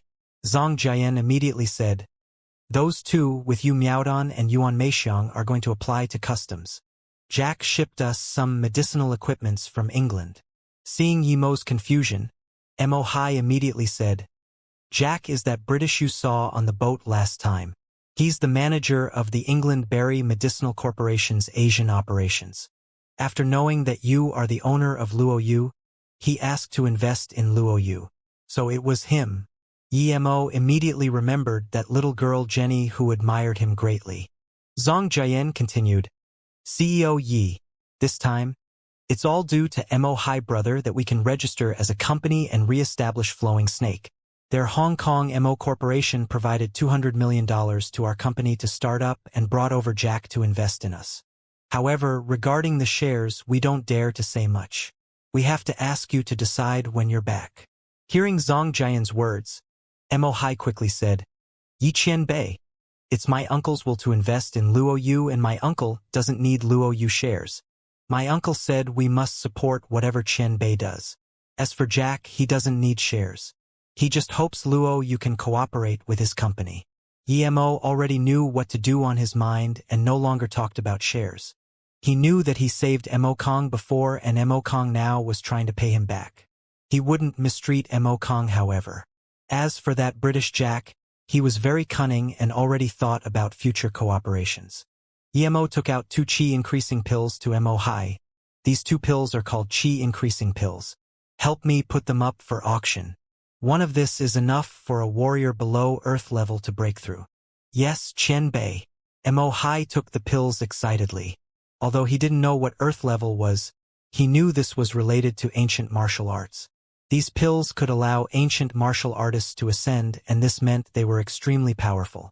Su Ping immediately said, "Third brother, your pill is too precious. I'm black level middle stage now. I'm sure I will ascend a stage half a year later. I've never even dreamed of such things before." Emo smiled. "Second brother, in the future, our company will be renowned across the globe. There will be many ruffians coming to start trouble. So the stronger second brother is, the better. Dealing with ruffians is what I love to do most. Third brother, don't worry. I'm sure those scums outside won't be able to see our tech at all." Su Ping patted his chest and promised. Emo looked at Eru and said, "Eru, when I'm not here, you can learn ancient martial arts with your martial uncle Su. You must not drop it." "Yes, master," Eru quickly replied. Zong Jian said perplexedly, "Xiao Yi, I've seen the pills Eru made. We can't mass-produce them. Although it's good, it's too hard to develop and grow the business. Plus, no matter how strict we keep the secrecy, if specialists buy our pill for analysis, they may be able to figure out its pharmaceutical formulations." Emo smiled. "Zong brother, don't worry. Not only can our pill be mass-produced, but other people won't be able to copy it." Then Emo turned and said to Mo Hai, "Mo Hai, after you go back and sell these 2 pills, help me buy 200 million worth of jade. I don't need it to be very good quality. Just average is fine." "Okay, Qianbei, don't worry. I got this covered." Mo Hai stood up and promised. Although he was shocked at Yemo's request, he didn't ask anything. Emo waved his hand. "Don't call me Qianbei. Just say my name." After 2 hours of meeting, Yemo knew that the Luoyu Corporation was managed by Zhang Jian and Yu Miaodong. After Yu Miaodong came back, Yemo made his decision. Zhang Jian and Yu Miaodong would still be responsible for sales. Yuan Meixiang and Lu Xiaojin would be temporarily responsible for finance. At the same time, Su Ping would be substitute for Yemo, responsible for appropriating funds and signing papers. The safety of the company was the most important, and Yang Nan and Yang Jiu were responsible for this. A month later, Mo Hai came back to Flowing Snake. Mo Kong came with him. He heard that Yemo was in Flowing Snake, so he came personally. He admired Yemo from the bottom of his heart. After the 2 qi-increasing pills were released, they were bought by a Hong Kong family, selling for 300 million. Yemo also sighed. There was no more blood coral. If he still had some, he could gather money only by selling these pills. However, this price was far lower than the price in the hidden sect auction. If they were put up for the auction last time, then perhaps the price would double or more. The 200 million worth of jade were all set up around the factories of Flowing Snake. There were no spirit stones here. Yemo could only use a lesser material to build a spirit-gathering formation around the factories. The effect was far inferior to one made with spirit stones, but it could still produce spirit qi. The qi gathered was only enough to make pills and was far from enough for cultivation. At the same time, Yemo added a few spirit-gathering formations on the beauty pill machines to guarantee quality. Yemo used a month and changed the formulation of the beauty pills and taught it to Yu Eru. However, these pills could only be made under special circumstances because it needed spirit qi. And Yemo's spirit-gathering formation satisfied this requirement. If this was in the cultivation realm, there would be spirit qi everywhere and such low-grade pills wouldn't need any formations. But that wasn't the case on Earth. The second pill Yemo taught Yu Eru was the heart-preserving pill. It could ease up all sorts of fatigue and remove of hidden dangers in the body. As for other pills, Yemo told Yu Eru that they would make them after the 2 pills succeeded. It wasn't too smart to introduce all the products once. The main reason Yemo made this company was to gather all sorts of spirit grasses. He even drew the grasses down and gave them to Zhang Jian. He ached Zhang Jian and his men to search for them. After all these things were done, Yemo left Flowing Snake. Yemo knew that with the current circumstance, he wouldn't be able to ascend if he stayed in one place, staying in the same spot. From then on, Yemo, alone with his sword, had been searching the whole China to find Luoying. It has been almost half a year since Yemo left Flowing Snake. During this half a year, a piece of huge news has been circulating amongst the upper class at the international level. That news being that the arrogant hitman organization Earthfiend had been completely destroyed overnight due to offending a certain strong person. Royalty and the wealthy alike all felt fear upon hearing the name of Earthfiend. At the same time, in the remaining big hitman organizations, this person has been listed as someone they mustn't touch at all costs. However, in the hidden sects the most shocking thing wasn't this, but that Diansong and He Lu sect were almost annihilated. These 2 sects were the bourgeoisie of the hidden sects, but due to offending some youth, they were almost eradicated. If Elder Chu of He Lu sect hadn't returned in time and sealed the sect, then perhaps they would be gone now. Also, if the new sect leader of Diansong hadn't picked the right opportunity to apologize, and if Wu Dao Qianbei hadn't intervened in time, perhaps they would have been annihilated too. Even so, these 2 sects were greatly damaged and were no longer as strong as the other 4 big sections. Of course, in the Mafia, the most prevalent news was the annihilation of the amphibian gang and the retraction of Metal River. Even Nanqing was stunned that all of this could be caused by offending one and the same person. Everything seemed to be related to one person. Some people knew who this person was, but most didn't. However, this wasn't what normal citizens cared about. These things were unrelated to their daily lives. They didn't care about it. Instead, they were more interested in the newly risen Luoyu pharmaceutical company. Although the name Luoyu was very strange, a name wasn't too much cause for concern. What people cared about the most was that the company still hadn't even pushed out their products. People didn't even know what the company was producing, but 2 super companies were already willing to cooperate with it. One was the leading family entrepreneurship of Hong Kong, Mo Corporation. The other was the world-renowned England Berry Corporation. Whether this company was created as a hoax or not, their first product, the beauty pill, received a lot of heated debate.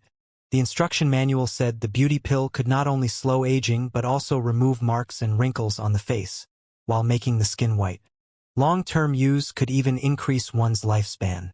At this moment, all sorts of commentary, suspicion, cursing and anger were pointed at the Pharmaceutical Regulation Institution. This obviously fraudulent product could actually reach the market. Even idiots could tell this was a fake ad. All the ad was missing was saying the pill was an immortality pill.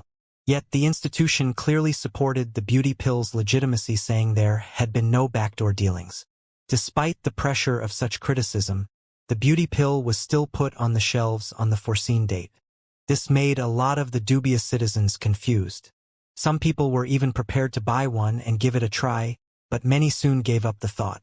This was because one bottle was being sold for 100K. And there were only 6 pills in a bottle.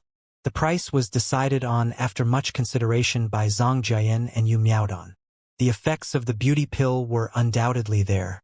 Of course, this batch of pills couldn't be compared with the batch Yi Mo had made. Those had been made with Yi Mo's essence qi, and the ingredients had been much more precious. And now, the beauty pills used less precious ingredients and were mass-produced, so the price was a little lower. Although the current 6 pills together were less potent than one of the original pills, the effects were still obvious. After consuming a bottle, there will be results. Although it had been marketed as magical, no one bought them because no one believed it and because the price was so exorbitant. At the Guilin distribution point, 30 bottles were sold at once. Shi Yuerong also hadn't expected that she would be able to see the beauty pill again at Guilin. Ever since she bought one for 200K at the Luotsang social night, she had never seen it again. Although she went back to Luotsang a few times afterwards, she didn't find anything. She hadn't expected to see this at Guilin. Although it didn't smell as good as the one she bought last time, it smelled quite the same. Shi Yuerong immediately realized that it came from the same place as the one she bought last time. Ever since she had eaten that beauty pill, not only had her face become shiny and smooth, her skin had also become white. A lot of people who knew her asked her where she'd bought the pill, but when they went to Luotsang again, Yi Mo had already left. So this time, she didn't hesitate to use up the 3 million in her card. If it wasn't that she didn't have enough money, she would have bought more. With a first customer furthermore buying so much at once, people started to buy the beauty pills. Although it was still only 1 bottle at a time, that was much better compared to nothing being sold yesterday. However, this situation didn't last long. A week later, almost all the distribution points were full of people. Just a few days had passed, and the beauty pills that had been stacked for a week were sold out, and large amounts of orders were sent to Luoyu Company. The beauty pill was authentic. It was more authentic than what it said in the instruction manual. There was really such a thing in the world. Such a magical pill. Almost everyone who had first bought the beauty pill saw a business opportunity, and it was they who bought them like crazy. They knew that this price would multiply in the next month. Over the course of 1 short month, all sorts of reports showed that the beauty pill was heavenly and magical. This new pill not only shocked all levels of China but also the rest of the major pharmaceutical companies throughout the world. Instantly, everyone knew why the international big companies England Berry Corporation and Hong Kong Mo Corporation would cooperate with Luoyu Corporation. Such an out-of-this-world company, only an idiot wouldn't cooperate with them. But everyone was disappointed when Luoyu Corporation announced that they do not accept any orders nor cooperations with other companies. Even the beauty pills were only sold at certain chosen places. This was madness. The entire earth was shaken into a frenzy by Luoyu corporations. What pill could have such an overwhelming effect? What company can be as dominant as Luoyu? They're not even receiving orders. On top of that, the announcer also mentioned that they will be bringing out more products. In this short time, the deserted Flowing Snake became busy with people. But Flowing Snake was the borderland between 2 countries. This land was disputed territory. No one had wanted to stay here in this chaotic land, but after the popularity of the beauty pill, it became popular too. The factories of the beauty pills were heavily guarded though. No one could come close. At a normal restaurant in U State, an emaciated young man sat drinking just a Mao Tai. He was Yemo. During this half a year, Yemo had been to many places and even went to a few hidden sects, but he still had no news of Luoying. Some places were hard to reach for other people, but they were nothing to Yemo. No matter how hard to get to the place was, he only needed to step on his flying sword to reach it. This time, he passed by Yu State and remembered Ning Qingxue. Eventually, he couldn't resist the longing in his heart and wanted to come and see Ning Qingxue. He wondered how she had been lately. Although he knew it wasn't good to do this, he didn't hate Ning Qingxue. Perhaps one day when she remembered what happened between them, she would feel more pain than him. So he had never hated her. He was waiting for her to remember. Sometimes Yemo wanted to drop these things. But once he thought about it or saw something that triggered the memories, he could no longer resist the longing in his heart. He couldn't just calmly walk past Yu State this time. He chose to stay. Regardless of whether he could see Qingxue or not, he still wanted to go have a look. There was a connection which couldn't be severed or set aside. Yemo couldn't be carefree, he wanted to, but he couldn't. Yu State Mao Yuan Tower was the headquarters of Fei Yu Corporations. At the CEO's office NR 808, the CEO was listening to Vice CEO Li Mumei's report. Li Mumei was talking about the recently popular beauty pill. Mumei, you're saying the headquarters of this Luo Yu Corporation is in Flowing Snake? Isn't Flowing Snake very chaotic? Ning Qingxue heard Li Mumei's report and asked with a frown. Qingxue, you've actually been to Flowing Snake before. However, I heard that Flowing Snake isn't the same as before due to Luo Yu Corporation. It's now very popular and prosperous. It's said that it's even safer than some mainland cities. Li Mumei sighed. She felt that Ning Qingxue was getting prettier and prettier but also colder and colder like ice. Auntie said to not let Qingxue remember the past, but she didn't know if this was right or wrong. She's been with her the most, and she felt Qingxue had changed too much. Instead of letting her be like this, she might as well remember the past. However, she didn't dare make Qingxue remember it overtly. She could only give a hint occasionally. Otherwise, if Qingxue's mother knew, she wouldn't be happy. As expected, Ning Qingxue frowned and then said after a long while, Mumei, you said that the memories I lost are partially about Flowing Snake? Why would I go there? Li Mumei nodded. Yes, Qingxue. Although I don't know why you went to Flowing Snake, but I think it was related to him. Ning Qingxue frowned again and subconsciously felt the necklace on her chest before saying slowly, Mumei, when I went to Luohong Temple last time, Master Wu Guang said that perhaps before I died I intentionally used my soul to wrap up the memories I didn't want to lose. However, the doctors judged that I just lost 1 year's worth of memory, and they said it was due to a concussion. Master Wu Guang's words sounded more metaphysical or implausible, so although the doctor's words sounded more authentic, Li Mumei still wanted to tell Ning Qingxue to believe the monk. However, she remembered Ning Qingxue's mother's words and resisted the urge. In the depth of her heart she was also lost. She didn't know if it was right or wrong to help Ning Qingxue remember those things. Ning Qingxue did almost lose her life twice with Yemo, so she didn't dare speak. Who knew if that would happen a third time? Also, Li Mumei had investigated Ning Qingxue's tracks during that year. Not only did she go to Flowing Snake alone, she also went to the desert with Qi Wanqing. She even went to Shenongjia by herself.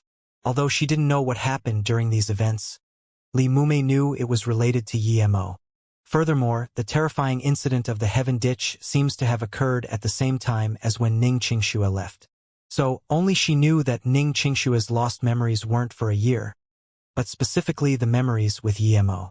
It seemed to be very coherent with what that monk had said. However, he said that only high-level cultivators could do that, and she wasn't sure if Ning Qingxue had cultivated that stuff.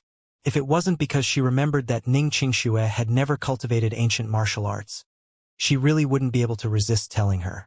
Besides, even if Ning Qingxue had cultivated ancient martial arts, she wouldn't have been able to reach a high level due to her age. Mumei, I heard that CEO Zong of the Luo Yu Corporation is hard to talk to and has rejected most well-known corporations. They probably wouldn't even look straight at our Fei Yu Corporation. I'm a bit tired today. I'm going back first, we'll talk tomorrow. Then, Ning Qingxue got up and felt her chest. She felt her heart was aching a little, but the hospital had never been able to find a problem. Qingxue, are you okay? Li Mumei saw Ning Qingshue's actions and knew her heart was aching again. Ning Qingxue shook her head. I'm fine. Seeing Ning Qingxue and Xiao Yu leave together, Li Mumei had a certain strange feeling. She didn't know what she should do now. After finishing a day's work, Li Mumei fatiguedly walked out of the building. She walked into the car park to drive her buggy, but saw a person standing by a small road off in the distance. It was Yi Mo. Li Mumei recognized Yi Mo straight away. He seemed a little emaciated. He stood at the road, not moving an inch, as though a statue standing there for eternity. His eyes were fixed on an office on the 8th floor. Li Mumei's heart shook. She knew that Yi Mo came to see Ning Qingxue, but she had already finished work. He really had changed. She could no longer associate the current Yi Mo with the abandoned son from before. Perhaps since meeting Yi Mo at Su Jingwen's birthday party, he had changed. Thinking about Ning Qingshue's cold expression, Li Mumei could no longer resist knowing and not telling. She had to tell Ning Qingxue. If she didn't, perhaps many years later Ning Qingxue would hate her for life. Qingxue must have cared about Yi Mo too much and not have wanted to forget him. That's why when she was about to die, she enveloped her memories. That was because she loved Yi Mo too much. Master Wu Guang is right, it must be like this. I don't understand why Qingxue would know ancient martial arts, but I can ask Yi Mo. Thinking about this, Li Mumei opened the car door and was going to talk to Yi Mo. But when she looked at where he had been standing, it was empty. Yi Mo was nowhere to be seen. Yi Mo jumped up to the window he had jumped off last time. He didn't need to go up and only needed to scan from down there to know that Ning Qingxue had left. Nonetheless, he looked at her office in a daze. So what if Ning Qingxue wasn't in her office?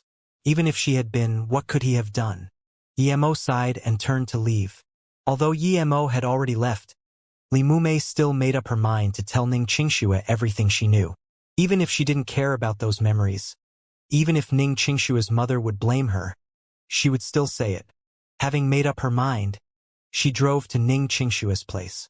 Li Mumei opened Ning Qingshue's room and saw her stand by the window. She was holding her chest and looking into the distant buildings in a daze. Li Mumei suddenly realized that Ning Qingshue's gaze was similar to Yi Mo's. Mumei, you're here. Ning Qingxue turned around and filled a cup with water for Li Mumei. Li Mumei hesitated for a while before biting her lips and saying, Qingxue, I don't know if I should tell you, but if you really don't want to know, I won't say it. If you do, I will tell you everything I know. Ning Qingxue sat down and also poured herself some tea before saying slowly, Is this about me and Yi Mo? MHM. Li Mumei nodded. Although in your memory you feel disgusted about him, a lot happened in between. I don't know if I should say it and I don't know if you will care. Ning Qingxue sunk into a long silence before saying, In fact, I don't feel disgusted about him. I just feel that we're impossible. I know why Yi Mo came up last time, but I won't believe it. Besides, I know Yi Mo's character very well. I won't like someone like him. Although I simply don't like him, my mom detests him. Last time, she even kneeled to him for me. I don't want to see him and I don't want to think about him. I am me, he is him. There is nothing between us. Li Mumei stared at Ning Qingxue for a long time before saying, Qingxue, is that really how you feel? If it is, I won't mention him again and I will also forget about all of it. Ning Qingxue hesitated. Her attitude wasn't as adamant as the first time. When Li Mumei asked a second time, she wavered. Even though she was sure she wouldn't like Yi Mo, someone with nothing good about him, she still had the subtle feeling that her heartache was related to Yi Mo. Every time someone mentioned this name or whenever she thought about the name, she had that heartache feeling. She even felt this necklace of hers was related to Yi Mo, since every time she felt pain, she would just feel the necklace and the pain would slowly disappear. Qingxue, you didn't turn around just then. But how did you know it was me and not Auntie? Li Mumei suddenly thought of this. Ning Qingxue was dazed. Yeah, just then, she knew it was Mumei without turning around. Also, There were many times in the office where you didn't even look up yet still knew if it was me or Xiaoyu. Although you could judge by our footsteps, but even when they sound very light, you are still able to tell. So, I really suspect that you have learnt ancient martial arts? Li Mumei said dubiously. Ning Qingxue sighed and looked at Li Mumei. Mumei, tell me about Yemo and I. I really don't believe there could be anything between us. After hesitating for a moment, Ning Qingxue said, Mumei, no matter what, don't tell my mother about our conversation today. Li Mumei nodded. I know. Even if you hadn't said anything, I wouldn't have told her. Li Mumei didn't know why Ning Qingxue would suddenly change her mind, but she had already been wanting to tell her about this subject. Since Ning Qingxue had changed her mind, she wouldn't have to pretend she doesn't know anything. However, Li Mumei asked instead, Qingxue, if we were still in Beijing, and if the Song family were as strong as before, if that Song Shaoan would force you to marry him, what would you do? Ning Qingxue hadn't expected Li Mumei to say this. If that were indeed the case, then she really wouldn't know what to do. The power of the Song family wasn't something their Ning family could compare with. The Ning family was nothing compared to the Song family. If the Song family were still like before, then even if her whole family were to come to you state, they would only need one word and their family would be doomed. Ning Qingxue sighed. Although she didn't answer Li Mumei's words, she still felt relieved. Luckily, the Song family was over. She knew how much Song Shaoan had wanted her. It was her luck that the Song family had gone down. Before, Song Shaoan wanted to force a marriage with you, and other than your parents who didn't know, all the Ning family members agreed without telling your parents. However, your cousin Ningyang secretly told you about it, and I happened to be there as well, Li Mumei said slowly. Ha! That happened. Ning Qingxue was dazed. She knew that Song Shaoan didn't have good intentions for her but understood that big families like the Song family cared about their face. She already had a marriage pact with Yemo, so it was unlikely they would intervene. She didn't expect that to have happened. Li Mumei continued. At the time, you were very helpless as well, because everyone knew that if the Song family proposed, the Ning family wouldn't be able to reject. Ning Qingxue fell silent. Although she knew she hadn't married Song Shaoan, she still felt a little scared now. Then, I proposed that you marry Yemo and live with him. At the time you agreed. Coincidentally, Yemo rented a house in Ninghai, so we moved over. Li Mumei continued. Ning Qingxue said slowly, so that's how I met him? But wouldn't the Song family exact their revenge on him? At the time, I was also afraid that Yemo would be targeted by the Song family. But I still persuaded you saying that the Song family wouldn't do such a shameless thing, Li Mumei sighed. She knew that even if the Song family didn't take action against Yemo, Song Shaoan would. Yet, she didn't mention that at the time. She didn't know how Yemo had resolved the situation nor how Song Shaoan had suddenly died. Li Mumei looked at Ning Qingxue who was still in disbelief and said, later on, I spread your photos with Yemo online and made a marriage certificate for you too. Then, you moved in with Yemo. As for what happened between you two, I don't know. But 20 or so days later, Song Shaoan suddenly crashed and died at midnight. I went to Ninghai to pick you up and was planning for you to divorce Yemo. But before you left, you saw a small medical case. When you opened it, you rushed into the room and closed the door. I heard you crying, but I couldn't open the door. Ning Qingxue looked at Li Mumei in disbelief. Why would that be? Li Mumei shook her head. I also don't know. But after a long time, you finally opened the door and hugged that medical case. Ever since that day, that little case has never left your sight. But since that moment, you adamantly refused divorcing Yemo and stayed in Ninghai. Afterwards, when your parents came to visit you, you still didn't want to leave Ninghai. You're saying that I'm still Yemo's legal wife?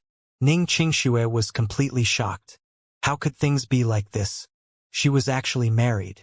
Li Mumei nodded and said, yes, you are indeed his wife in a legal sense. What about that small case?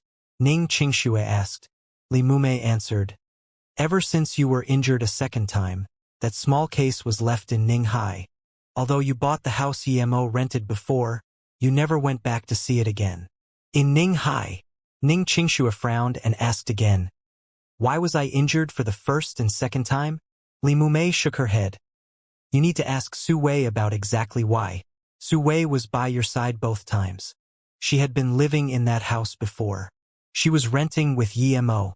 Su Wei. Ning Qingxue thought of this name but couldn't remember anything.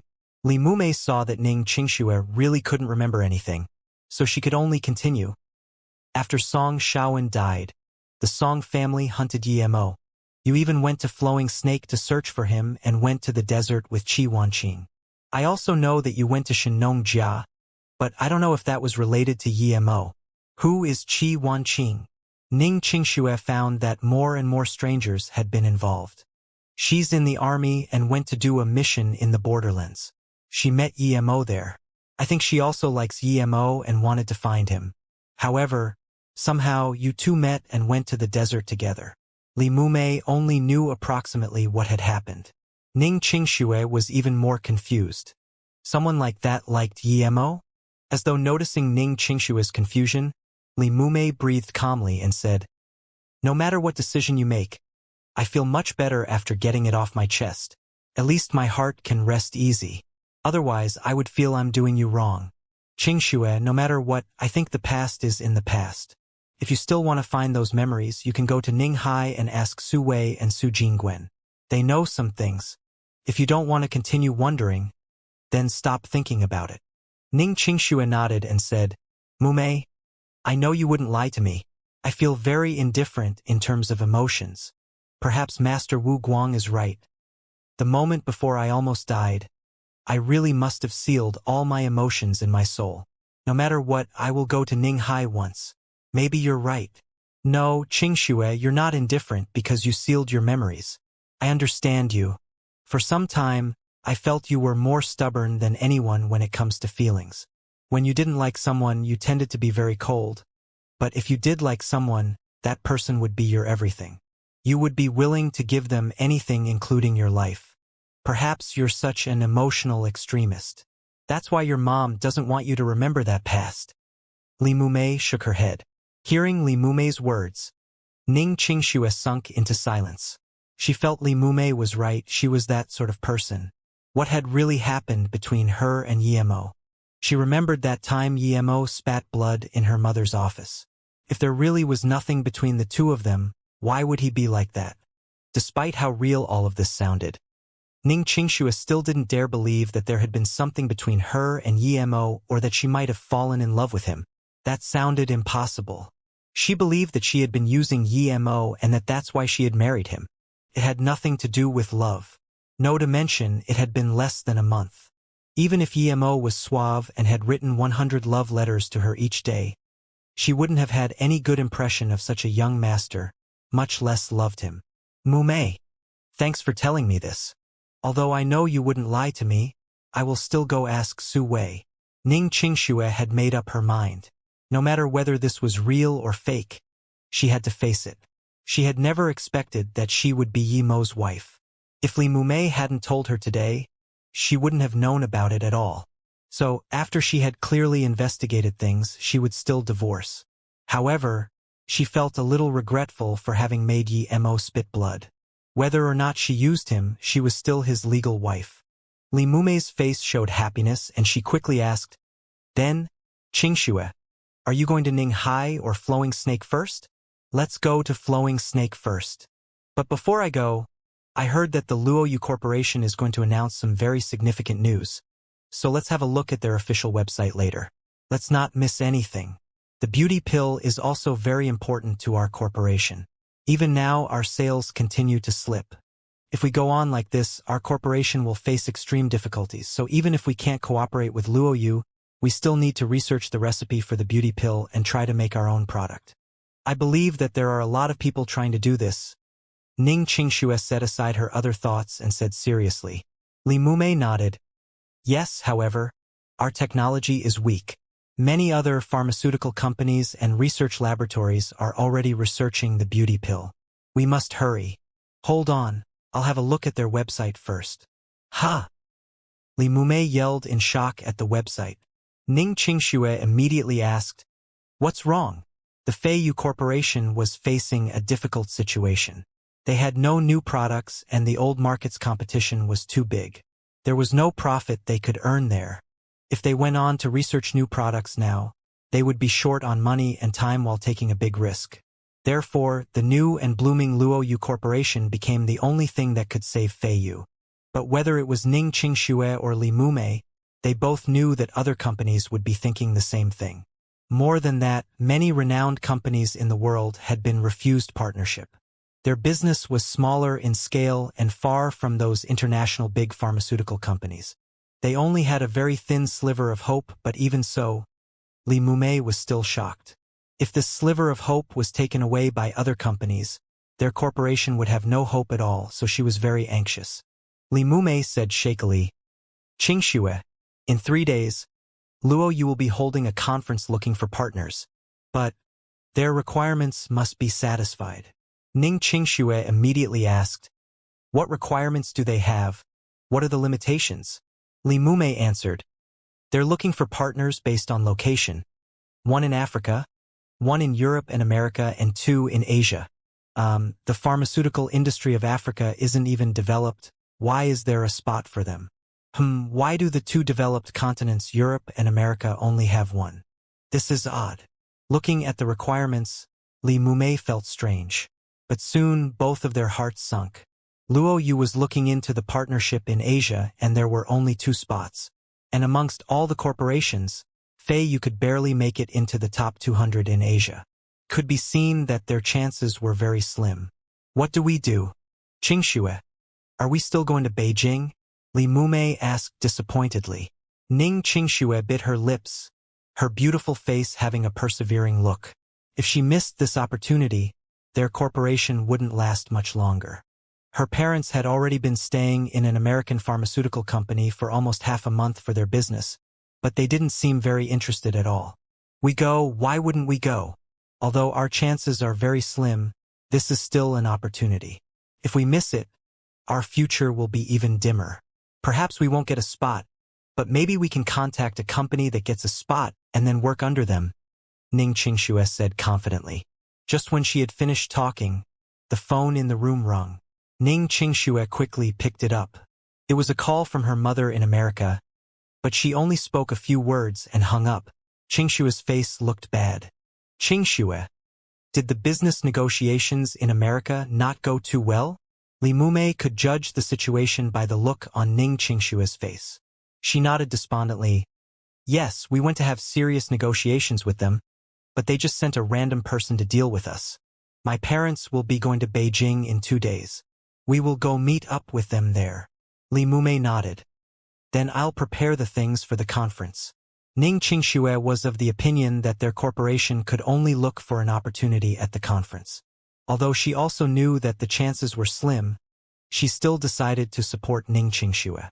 "Mumei, have a walk outside with me." Ning Qingxue stood up fatiguely. She knew that the corporation was named after her parents. Not only did it contain their devotion, it was also the source of income for their family. Now, her family was no longer a part of the Beijing Ning family but had become independent. They had invested all of their savings into Feiyu Corporation. Once something happened to Feiyu Corporation, their family would have to face the difficulties of survival. So Ning Qingxue was also very worried when the sales of the corporation started to decline rapidly. Emo heard that the beauty pill was being talked about everywhere. Almost everyone was discussing the new company, and finally he felt a little relieved. It would seem that Zhang Jian and company were managing Luoyu quite well. At least up until now it seemed successful. However, Emo knew that no matter which company sold the beauty pill, it would be a success no matter what. It was a cultivation pill modified into the beauty pill. Although its effect wasn't even 1% of the original, it was still thousands of times better than normal beauty products. Emo originally wanted to stay a night in U State but now decided to go to Flowing Snake. He wondered how Zhang Jian was doing with the herbs he had told him to collect. U State was a very big place in China and was very prosperous. Yet now, Emo seemed a little lost standing on this busy street. There were nightclubs with colorful lights not far off, with men and women coming and going incessantly. In this world, there were always some people who used this kind of place to numb themselves or seek a life here. Emo shook his head and wanted to leave. A woman whose body wasn't that good walked into the nightclub and happened to be scanned by Emo's spirit sense. The moment he scanned this woman, he almost lost his mind. Luo Xian? But immediately, Emo knew it couldn't be Luo Xian. If it was her, she definitely wouldn't be going to nightclubs. Also, Luo Xian was with her martial sister. She wouldn't be here alone. Besides, Luo Xian's body was countless times better than this woman's. But then why did he get the feeling that this woman was Luo Xian? Emo's spirit sense turned back. It was a very average-looking woman and so was her body, but soon Emo realized that this woman had been disguised, and he seemed to have seen this disguising technique somewhere before. After thinking for a brief moment, Emo figured out who this woman was. She had the same chi as Luo Xian and her big martial sister. This meant this woman cultivated the same cultivation method as Luo Xian. Other than Luo Xian's second martial sister, who else could it be? Her masquerading means were similar to Luo Xian's big martial sister, and she had about black-level primary stage power. This woman was for sure Luo Xian's second martial sister. Emo had once told Luo Xian that the one who had ambushed her and her big martial sister might have possibly been her second martial sister. He hadn't expected to see this woman here. Emo almost couldn't believe it. Regardless of whether this woman had ambushed her martial sisters or not, why would a woman with such a high-level cultivation method be at this sort of venue? He was simply too bewildered. Emo didn't want to care about the three sisters' business, but he really did have a good impression of Luo Xian. Since he saw her second martial sister here, he might as well go and see what's going on. Since she had gotten the Ni Luo Sutra, why would she still go to such a venue in disguise? Plus, the Ni Luo Sutra was Luo Xian's. If he could take it, he would. Thinking like that, Emo no longer hesitated and also walked into this nightclub while locking onto that woman with his spirit sense. Li Mumei was also looking dazedly at a nightclub not far away. She knew what sort of place that was. Euphemistically speaking, it was a high-class entertainment center. Strictly speaking, it was a brothel. The reason she was looking dumbly at this place was because she had seen Emo walk in there. She of course knew that person was Emo, because a few hours ago she had still seen Emo stand underneath their building. But it was only a few hours later that he walked into a brothel. The difference was too huge. Ning Qingxue followed Li Mumei's eyes and also happened to see Emo disappear into the nightclub. She frowned and looked at Li Mumei, confirming, "Mumei, that was Emo who just went in, right?" Li Mumei nodded bitterly. "Yes, that's Emo. When I finished work, I saw him standing outside the building looking at your office. I wouldn't have expected him to go there shortly afterwards. I think he's a little lonely." Ning Qingxue didn't say anything. "Or how about we go into that nightclub and see?" Ning Qingxue nodded calmly. "Yes, I'm still going to go. I've thought about it and I do want to retrieve those memories. It has nothing to do with him. As for going to that nightclub, I don't think it's necessary." "What's that got to do with me?" Ning Qingxue wasn't lying. When she saw Emo go into the nightclub, she really felt very calm, because in her heart Emo was that sort of person. The only strange thing was that according to her impression of him, Emo shouldn't be the type to go in there. Although she didn't care, thinking about how she was legally his wife, she no longer had the mood to continue strolling. Instead, she said to Li Mumei, "Mumei, I'm a bit tired. Let's go back." Emo's spirit sense was so focused on that woman that he didn't notice Ning Qingxue and Li Mumei. After entering this nightclub, Emo found a seat near the edge and sat down. As soon as he "Get me a cup of beer. I'll call you if I need anything else. For now, don't come and disturb me. If you say one extra word, I'm leaving." Before this girl could say anything, Emo threw a few $100s at her and shut her up. The girl quickly gulped down the words she was going to say, packed the money from the table and brought a beer over. Sending away the girl, Emo spread out his spirit sense. There were very few people who really came here to eat and drink. Most people only came for one purpose. From the second to the fourth floor, other than a few rooms that actually had karaoke, most rooms displayed all sorts of nude trades. Emo was not interested in watching these. He locked his spirit sense onto the woman on the fifth floor. He was sure that woman was Luo Xian's second martial sister. Emo really wanted to know why this second martial sister would try to kill her martial sister just for a book. Their relationship had been a very close one. If he could find the Ni Luo Sutra, he wouldn't mind taking it away. This was Luo Xian's possession. Regardless of whether it had any worth or not, if he saw it, he wouldn't let it slip away right in front of him. This woman went into a room on the 5th floor. After closing the door, she sat for a long time before walking in front of a mirror and looking at her face. It was disguised indeed. Emo didn't see the Ni Luo Sutra, but he did see a soft sword at her waist. It was hooked onto her waist like a belt. Soon Emo also found that there was something wrong with her body. Her waist appeared to be red.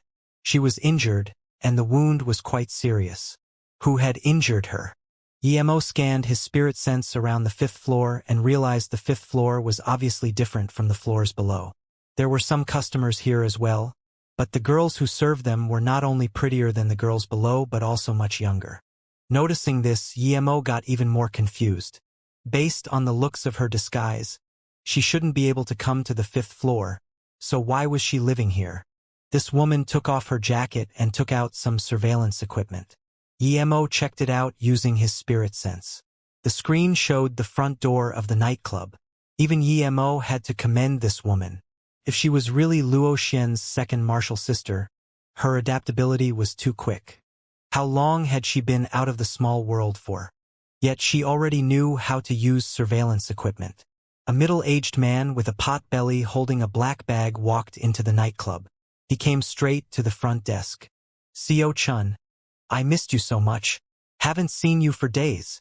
Come, I'll give you a massage to help relieve your fatigue." A very exotic woman walked out. When she saw this pot-belly Seo Chung, her eyes started gleaming. Emo imagined that in her eyes this fat man must probably be a good money-milking cow. Seo Chung laughed, squished the woman's chest and spanked her ass before saying, "Little hoe, I don't need you today. I want Princess Fei Fei."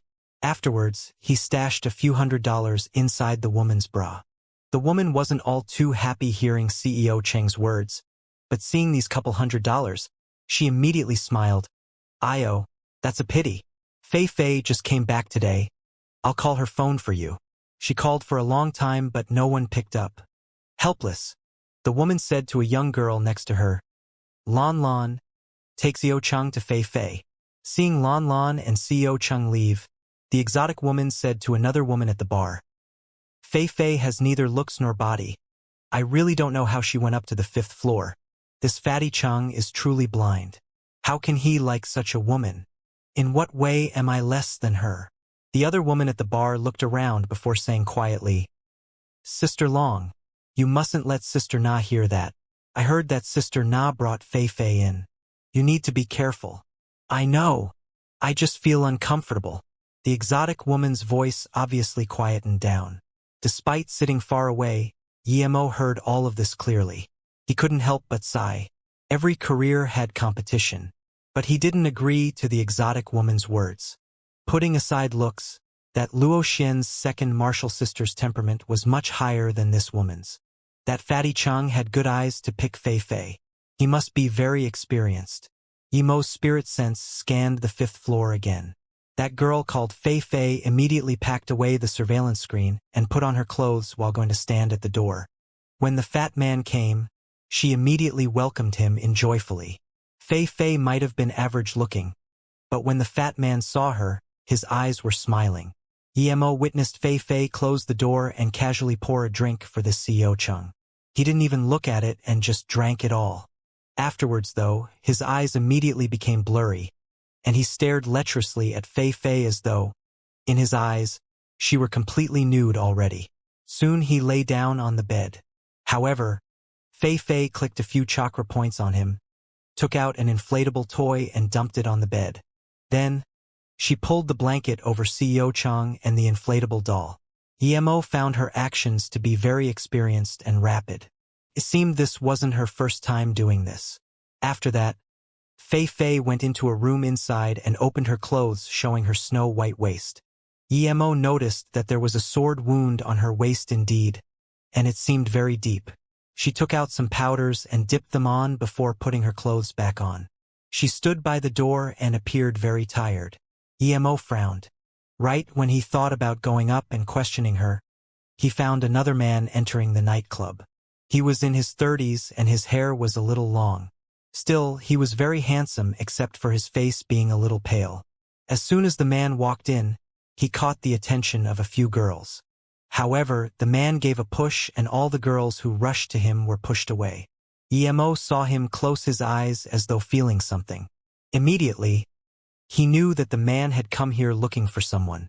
He was black level middle stage and was probably from the hidden sex. Other than Fei Fei, he couldn't find anyone else here who cultivated ancient martial arts. Emo's spirit sense scanned Fei Fei. At this moment, she stood up and stared at the surveillance device in her hand with a face of anger. But just a moment later, she jumped out of the window and crawled down the air conditioner. Emo didn't go after Fei Fei. Since this handsome man could find her, it meant he had a lead on Fei Fei. He had probably marked her. A moment later, the man suddenly opened his eyes and charged out of the building. Emo knew that he had probably figured out where Fei Fei had been. Two guards who wanted to stop the man were kicked far away. Emo didn't follow. He walked out of the nightclub instead. He was waiting for the man to chase her down and then be the yellow bird behind the praying mantis. As expected, Emo noticed the man charge into Fei Fei's room and kick open the door, plucking the blanket away without hesitation. Xiao Chang was still hugging an inflatable dummy. In contrast, this young man had a face full of anger. He took out a short dagger from his chest and hacked down without hesitation. Poor Xiao Chang. He didn't even understand what was going on before becoming a ghost. Thereafter, the young man jumped out of the window and chased in a certain direction. Emo immediately followed as well. This young man's speed was very fast and it kept getting faster. Emo was certain that, if he went to a marathon, he would get first place no doubt. This speed was faster than cars in busy districts. However, it was far inferior to Emo's.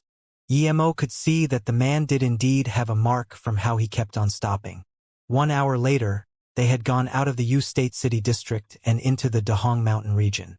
Dahong Mountain was a small mountain outside of U State. Emo was sure that this Fei Fei probably knew she couldn't escape and therefore wanted to use the Dahong Mountain for her escape. This woman was really dumb. Since she had been chased for so long, and the pursuer knew exactly where she was, even an idiot would know she had been marked. Yet she didn't remove the mark. Although outside of Dahong Mountain the streets were busy with people similarly to U State City. But after going inside, there were no signs of human life. The area seemed open. The man finally stopped in a valley and looked at a rock a few hundred meters away and said, "Fei Fei, come out." Emo was shocked. Even he couldn't scan his spirit sense a few hundred meters out. But this youth could sense her. He really wondered what sort of mark he had used. It could even compare to his spirit sense mark. Indeed, a woman came out from behind the rock. It was that woman from the nightclub.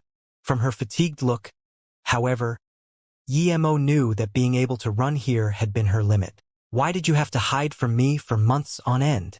the handsome young man said helplessly when he saw the woman come out.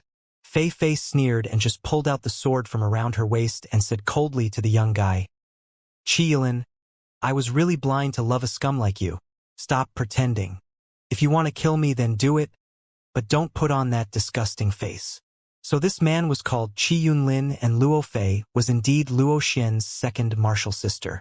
From what she said, they seemed to be lovers who ended up fighting each other. Emo thought. Chi Yunlin frowned and said, "Fei Fei, I just want you to show me the Ni Luo Sutra. I wasn't going to do anything to you, and I don't want that book either. Besides, what's the difference between what is yours and what is mine? You're already my woman, and even if you weren't, I wouldn't do anything to you. But you wouldn't even trust me about this and hid the Ni Luo Sutra instead." Luo Fei said sardonically, "Chi Yulin, stop pretending. I regret only 2 things in my life. One was to harm my sisters for a dog, and the other is to like a trash like you. I was blind. I didn't take the Ni Luo Sutra, and even if I had, I wouldn't hand it over to you. Chi Yuling, give up." Chi Yuling heard Luo Fei's words and his face turned bad. He said bleakly, "Fei Fei, I don't know why you have such a negative perception of me, but I know we won't be able to return to where we were before. We can only live outside for the rest of our lives. So, I want you to put aside those thoughts and come with me. Stop hiding around. Go with you? Chi Yunlin, you wretched hypocrite. If it wasn't because you haven't gotten the Ni Luo Sutra yet, you would have killed me already. I don't know what you did to me before, but do you have the guts to swear that those who attacked me have nothing to do with you? Do you dare? If I hadn't been careful, I would have been killed a few hours ago. I don't mind my life, but there are still things I care about. Luo Fei couldn't control her emotions. Qi Yulin heard this, yet his expression actually calmed down. Fei, since you want to think that way, I can't do anything about it. Yes, the people who stopped you were sent by me, but I didn't order them to kill you. It's up to you to believe it or not. Fei, if you believe me, take out the Ni Luo Sutra, and we can find a peaceful place to live in for the rest of our lives.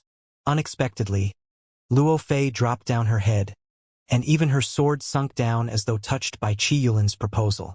Seeing this, Qi Yulin quickly went up and said, Fei, the heavens and earth can see my heart for you.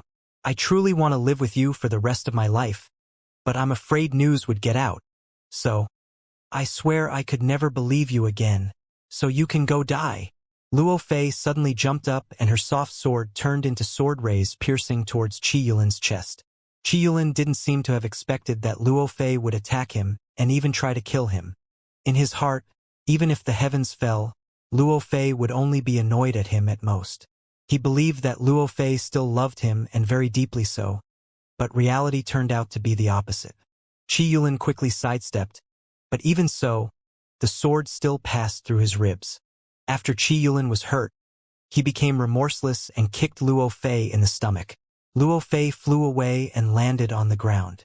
She spat blood from her mouth, and as though realizing she wasn't going to make it, she smiled. Qi Yulin ate a pill and opened his clothes, pouring some powder on it. It didn't seem he was injured very seriously, but he just felt furious that Luo Fei had dared attack him.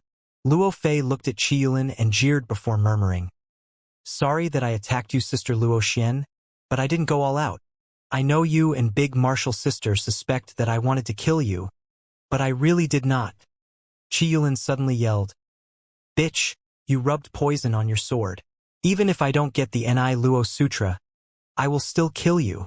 But at this moment, Luo Fei had already fallen unconscious onto the ground.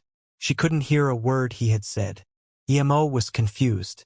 From their conversation, it would appear Luo Fei didn't take the Ni Luo Sutra at all.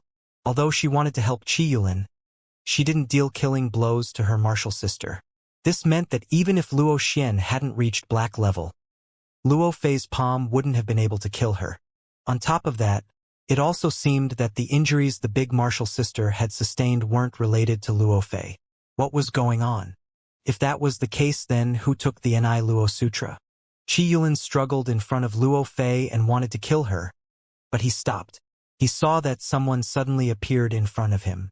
Who are you? Qi Yulin looked at Yi Mo with a purple face. It could be seen that he was poisoned seriously. Yi Mo said plainly, Answer a few questions of mine and perhaps I can give you a quick death. Firstly, did you attack Luo Xian's big martial sister? And, were you the one who poisoned her? Secondly, the Ni Luo Sutra. Did you seduce Luo Fei for it? Qi Yulin had a hideous smile and raised his sword wanting to attack Yi Mo. Yi Mo raised his finger and pointed at his forehead. Qi Yulin's face went blank, and he soon replied, I didn't ambush Luo Xian's big martial sister, nor did I get the Ni Luo Sutra. I made arrangements with Luo Fei to knock out Luo Yin, and I didn't even meet her before she came back to the temple. I made contact with Luo Fei so I could get news about the Ni Luo Sutra from her. Yi Mo still wanted to ask a few questions, but Luo Fei's poison was too potent. Qi Yulin's eyes soon returned to normal, and he understood what had just happened. Shock flashed across his face, and he fell down to the floor. He was already dead. What a potent poison!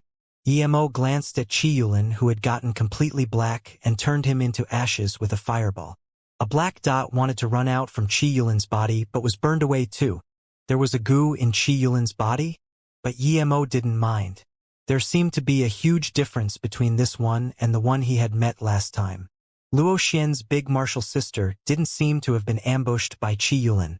What had happened then? Combined with the Ni Luo Sutra being lost, Emo felt more and more confused. At the time, only Luo Xian and her big martial sister had been in the Yinghua Temple. Luo Fei conspired with Qi Yulin for the Ni Luo Sutra, so there were 3 people in there. According to Emo's guess, after Luo Fei found out that Luo Xian had gotten the Ni Luo Sutra, she used an excuse to go out to tell Qi Yulin. Then, one of the 2 hid outside and another went into the Yinghua Temple. Afterwards, when Luo Xian's big martial sister went into the Yinghua Temple, she was ambushed by Qi Yulin. From Luo Xian's point of view, that was what happened as well. But then, Luo Fei, who had hidden in the temple, ambushed Luo Xian and stole the Ni Luo Sutra, after which Luo Xian's big martial sister woke up and took Luo Xian to escape. Now, however, Emo knew that wasn't what had happened. Qi Yulin didn't ambush Luo Xian's big martial sister, and Luo Fei didn't take the Ni Luo Sutra. The reality was this different from what he had thought. Now, he could only wake up Luo Fei and then ask her. Luo Fei was Luo Xian's second martial sister, and had had no intention of killing her. Emo therefore no longer had the will to kill her.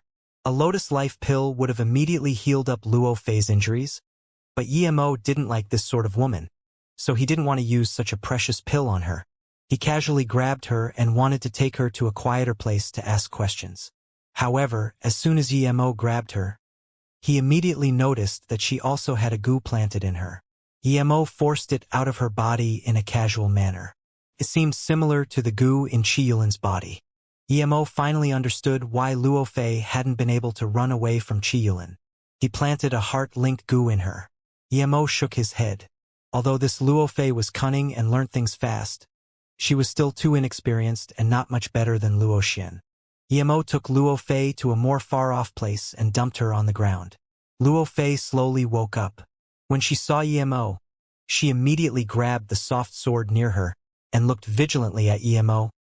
"Who are you? Where's Qi Yulin?" Emo said plainly, "Who I am isn't important. Your poison is very strong. Qi Yulin is already dead." Hearing that Qi Yulin had died, there was a strange look in Luo Fei's eyes. She seemed sad but at the same time relieved. She looked around, and it didn't seem like the place she had been before. From the calm look on Emo's face, as if knowing everything that had happened, it was obvious that it would be very easy for him to kill her. He must have brought her here. Thinking about this, Luo Fei put away her sword. "What do you want to ask? If it's something I can say, I will tell you." Luo Fei didn't ask who Emo was. She knew that if he didn't tell her, she couldn't do anything about it. If Emo asked something she couldn't answer, then she would rather die. The moment that she was caught by Qi Yulin, she had never planned on living anyway. She was a smart woman. Emo nodded and said, "I'm a friend of Luo Xian's." "What?" Luo Fei quickly looked up and asked desperately, "What happened to her? Where is she?" As though knowing she didn't have the right to ask about Luo Xian, her voice quietened down. "You ambushed her and almost killed her, so now you have no right to ask about her," Emo said plainly. Hearing Emo's words, Luo Fei felt a little relieved. The way this man put it meant that Luo Xian was fine. She breathed and looked mindlessly at Emo. "It's good that Luo Xian is okay. I didn't want to kill her. What do you have to ask? I know I'm no match for you, but I just hope you aren't tricking someone who's about to die." Emo smiled and took out a jade bottle. "This is Luo Xian's bottle? Do you believe me now? Don't worry though, I won't kill you. She actually gave this bottle to you," Luo Fei murmured and suddenly said seriously, "Luo Xian is very innocent. She gave her most cherished bottle to you, so I hope you won't mistreat her. If Luo Xian told you to ask me, then ask." Emo frowned. What's this got to do with mistreating or not? But he still said, "You are Luo Xian's second martial sister, right? Are you sure that the Ni Luo Sutra isn't on you?" "Yes, I had been preparing to take the Ni Luo Sutra, but then when I was actually going to, I realized it was already gone." Luo Fei shook her head. Luo Fei had indeed not taken it, but now Emo was more confused. If Luo Fei hadn't taken it, then it could only be the big martial sister who did. If Luo Xian had taken it, she wouldn't need to say it. However, if the big martial sister had already taken the Ni Luo Sutra, then why would she hide it and be heavily injured as well? Emo looked at Luo Fei and ordered, "Tell me everything about how you ambushed your martial sisters. Perhaps then I will know who took the Ni Luo Sutra." Luo Fei nodded and said, "When I gave myself to him, I had made up my mind to go with him for the rest of my life. He told me that I had no need to go back, that he just wanted to find a quiet place and live with me for the rest of my life." Speaking up to there, Luo Fei had a wishful look in her eyes, but they soon dulled. She continued, "But he said he just really wanted to see what the Ni Luo Sutra looked like. So that day, when Luo Xian said she got the Ni Luo Sutra, my first reaction was to go find him and let him see it. I was afraid that little martial sister wouldn't agree. Hence I went out of Ing Hua Temple before calling him. He said he would come immediately. Not long after, he was there. However, he had a worried look on his face. I asked him what was wrong and he replied that my big martial sister Luo Yin wouldn't let him see it. So he was a little worried and disappointed. I knew he was right. If big martial sister knew about it, she definitely wouldn't let him check it out, because big martial sister detested him. But I really wanted to satisfy his wish. Then, did you ambush your big martial sister with Qiyulin? Emo interrupted. Luo Fei shook her head. No, I would never ambush my big martial sister, but at that time he was my everything. I couldn't bear to see him disappointed, so I told him I would beg my big martial sister. However, he said instead of begging her, why not knock her out first and then have a look? Later we can wake her up. I don't know what was going through my mind.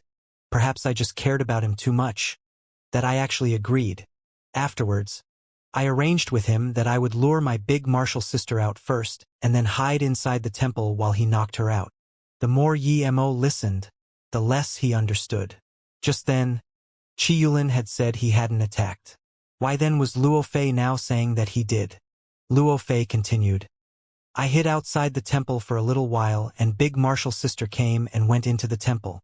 After seeing her go in, I pretended to be injured and yelled for help outside. After big martial sister had come out, I quickly went inside the temple. But soon I saw her come in injured, after which she fainted. I thought he had wounded her and was afraid that Luo Xian would see, so I wanted to casually knock Luo Xian out and only then take the Ni Luo Sutra. But after you'd palmed Luo Xian, you found that the Ni Luo Sutra had disappeared too, right? Emo said. Luo Fei nodded. Yes. I calculated at the time that that palm strike would knock Luo Xian out and wouldn't injure her, but I hadn't expected Luo Xian to have a sudden increase in power. Thus I didn't knock her out with that attack. But she had already given up her attention on the Ni Luo Sutra. When I got the bag, the Ni Luo Sutra was gone indeed. I didn't take it. Emo sunk into silence. Did Luo Xian's big martial sister really take the Ni Luo Sutra? Did she really go out immediately when she heard Luo Fei scream, injure herself and come back into the temple? If her wounds were fake, then that might be possible. If Luo Xian's big martial sister did take it, then there are two possibilities. One was that she wanted the Ni Luo Sutra for herself. The other was that she was afraid the Ni Luo Sutra would spell danger on Luo Xian and put the danger on herself first, only telling Luo Xian later. Emo thought about Luo Xian's words. She had said that her big martial sister had told her not to believe anyone, not even her big martial sister herself. Perhaps that held a truth. When Luo Ying got the Ni Luo Sutra, she might have felt guilty and said this. At the same time, she used this to make Luo Xian suspicious of Luo Fei. She arranged to meet up with Luo Xian a year later, perhaps wanting to use this year to study the Ni Luo Sutra. If this was true, then this big martial sister's calculations were too scary.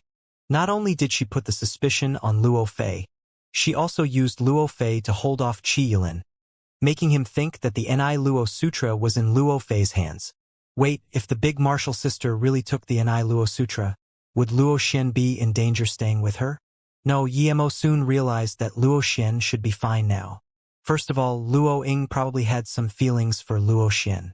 Second of all, She had to make Luo Xian firmly believe that the Ni Luo Sutra was with her second martial sister. Emo shook his head. Even he had been tricked. The first time when he met Luo Fei and Qi Yulin, he also believed that the Ni Luo Sutra was on Luo Fei. It seemed he had had a great lapse in judgment, or this Luo Ying was simply too good at finding a scapegoat. In that case, it should be certain that when Luo Fei and Qi Yulin had discussed about the plan, Luo Ying had already heard everything on the side, and so she used their plan for her own schemes. The only one to have been completely fooled was Luo Xian. Yemo shook his head. These three sisters were too strange. Although Yemo was sure that usually their relationship was very good, who would have thought that everyone had a secret concerning the Ni Luo Sutra? Perhaps Luo Fei and Luo Ying had thought that what they had planned was a secret, but surprisingly it appeared that their little martial sister Luo Xian held the true secret. She had given the most precious 2 golden papers to Yemo, and Yemo was sure that Luo Xian had hidden this from her 2 martial sisters. However, Yemo immediately began to worry a little. Luo Xian's big martial sister wouldn't do anything to her. But what if Luo Xian found out that the Ni Luo Sutra was on Luo Ying? Then what would she do? Yemo was sure that Luo Xian might be killed once she became aware that the Ni Luo Sutra was on her big martial sister.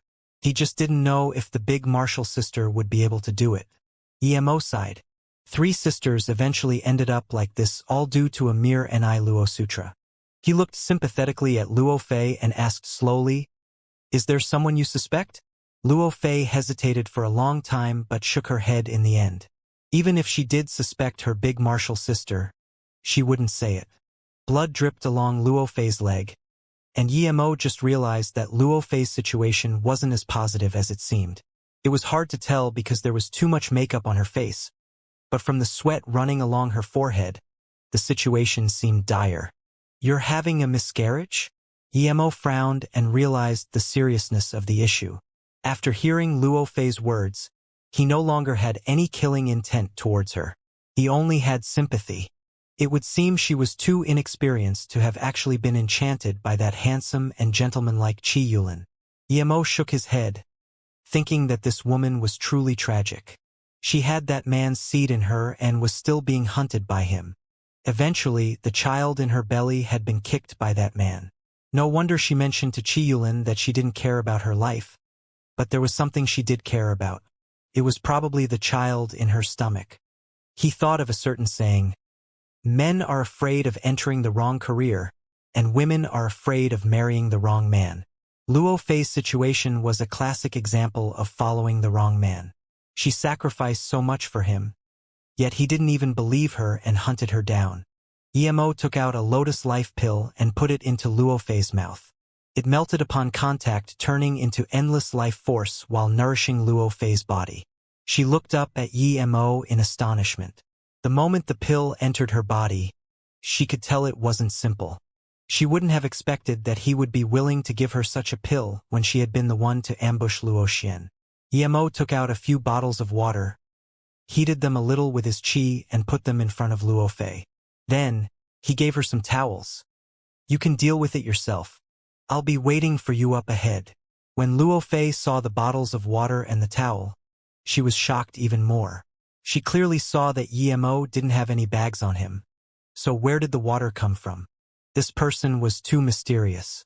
Compared to this, the hot water didn't mean much, because anyone who cultivated inner qi would be able to heat the water. When she came to her senses, Yemo had walked a long distance away. Yemo shook his head.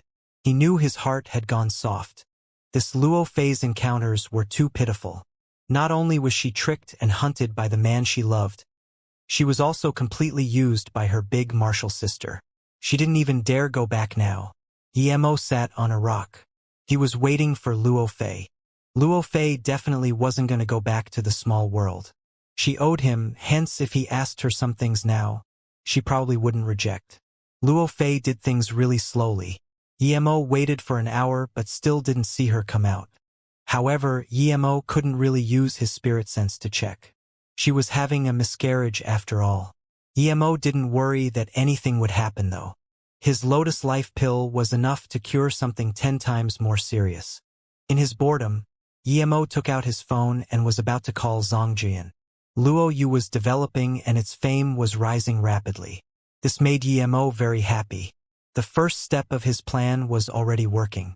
Now, he just needed to continue working, and it wouldn't be a problem to establish a commercial empire in the pharmaceutical industry. As long as he became the #1 commercial empire in the world, he believed he would be able to collect all the spirit herbs very easily. When Emo took out the phone, he realized that phones also needed charging. The battery was out despite it having been turned off. Emo put down the phone in disappointment. He had already noticed Luo Fei walk over, so he stood up. Luo Fei had removed her masquerade and seemed like a completely different person. She was a very beautiful woman. Her leaf-like brows were very enjoyable to look at. Although she was a little lesser than Su Jingwen in looks, her cultivation method made her have a more aristocratic and royal temperament. Emo suddenly thought cheekily that if she were to go like this to the nightclub as a prostitute, she might cause a full-on craze in State. The lotus life seed was indeed a good thing. One couldn't tell what she had gone through at all. Even her face was ruddy. However, there was still a little sadness and despondency in her eyes, forming a stark contrast with her face. Seeing that her body was completely clean, Emo praised her in his head. She seemed to have taken a shower with that little amount of water. Women were really unimaginable creatures. He suddenly thought of Luo Ying. In the desert he had given her a pond, and at that time, Luo Ying had used that little amount of water to wash herself completely clean like the purest of goddesses. Luo Ying. Longing flashed across Emo's eyes. He had been searching for a few months, but there was still no news of her. Luo Fei walked in front of Emo and bowed respectfully before saying, "I don't know what Qianbei is called, but thank you for saving my life. I know that Qianbei must have something to ask me. I will tell you everything I know." Emo applauded this woman's intelligence.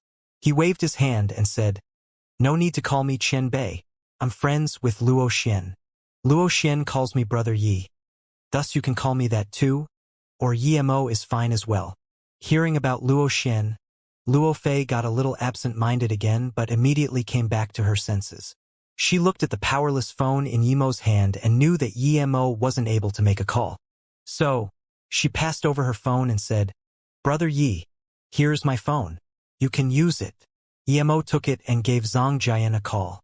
Receiving a call from Emo, Zhang Jian was very excited. He had simply admired Emo's character before and followed him to Flowing Snake impulsively. But in this short time they actually became hugely successful.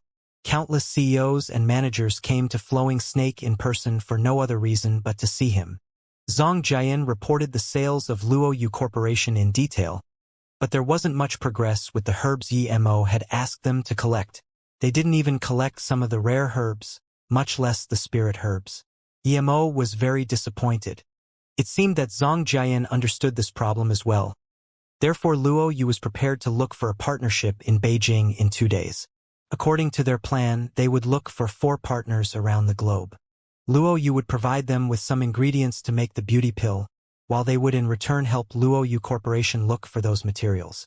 Of course, all the partners could develop and contract subsidiary companies, thus spreading the mission of the Luo Yu Corporation around the world. Emo was rather happy about this method and told Zhang Jian that he would be leaving his phone on in the near future. So if there was any problem, he could call Emo. If he finds the time, he might go to Beijing too. Emo then hung up the phone and returned it to Luo Fei. Luo Fei took the phone and looked at Emo in shock. "You are the big boss behind the Luo Yu Corporation?" Emo smiled. "You don't need to make me sound so mysterious. The reason I don't show myself is because I've got other things to do. Luo Yu Corporation is indeed mine. But who would have thought that someone like you would care about such things?" There was some struggle in Luo Fei's eyes as though she wanted to say something but couldn't make up her mind to say it. Emo could tell and said, "If there is something, just say it. If I hadn't saved you, you would have already been dead. What do you still need to hesitate about?" Emo was very straightforward. But in her mind, Luo Fei felt Emo was right. If Emo hadn't saved her, she really would have been dead. Taking this into account, she bit her lips and said, "I don't have anywhere to go now.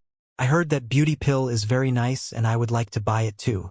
But I don't have any money." After finding out that you're the big boss of Luoyu, I wanted to go to your company, but then I realized that I can't. So, oh, how come? Emo asked. Luo Fei fell silent and replied after a while. Because my origin is very mysterious. That Qi Yulin came from the same place as me, but his status is higher than mine. Now that he disappeared, the first one they would be looking for is me. Besides, due to the Ni Luo Sutra, I've become a target of a lot of people. Once news gets out, everyone would think the Ni Luo Sutra is in my hands. If I get caught by myself, I just die. But if I join your company, then I could perhaps bring disaster to it. Plus, even without these things, as long as I don't go back, I might be found by them, and they would kill me without hesitation. So that's the reason. Emo smiled. So mysterious how? It's just an inner hidden sect. Bring disaster to my company? Although I didn't agree for you to join my company, it's not because I was afraid of you bringing them to me. I really don't care about your hidden sects. If they don't mess with me, it's fine. But if they do, I can be a very vengeful person. You actually know about the inner hidden sects? Luo Fei looked at Emo in shock. She really didn't dare believe it and subconsciously looked around carefully before saying in a quiet voice, Sister Luo Xian even told you this? You guys. Quite obviously, she thought that Luo Xian and Emo had already broken through that last barrier. Emo sneered and couldn't be bothered to say anything. So he just asked, if you're at the entrance to the small world, how do you go in and out? Sister Luo Xian didn't tell you? Luo Fei was confused as to why Luo Xian would leave these things out. Emo said plainly, I know the gist of it, but I didn't ask specifically. But you're different. You owe me, so I want you to tell me. Luo Fei felt a little sour in her heart. He could have asked Luo Xian, but he just had to ask her. This meant that he cared about whether Luo Xian was willing to answer or not, but didn't care about what she thought. Seeing Luo Fei hesitate, Emo sneered. I saved you just for this purpose, but if you don't want to answer, I can't be bothered to force you. Just take it as me having done a good deed. Thereafter, Emo turned and left. He really didn't want to interrogate a poor woman like her. He believed that even if Luo Fei didn't say anything, he would still be able to find the entrance to the small world.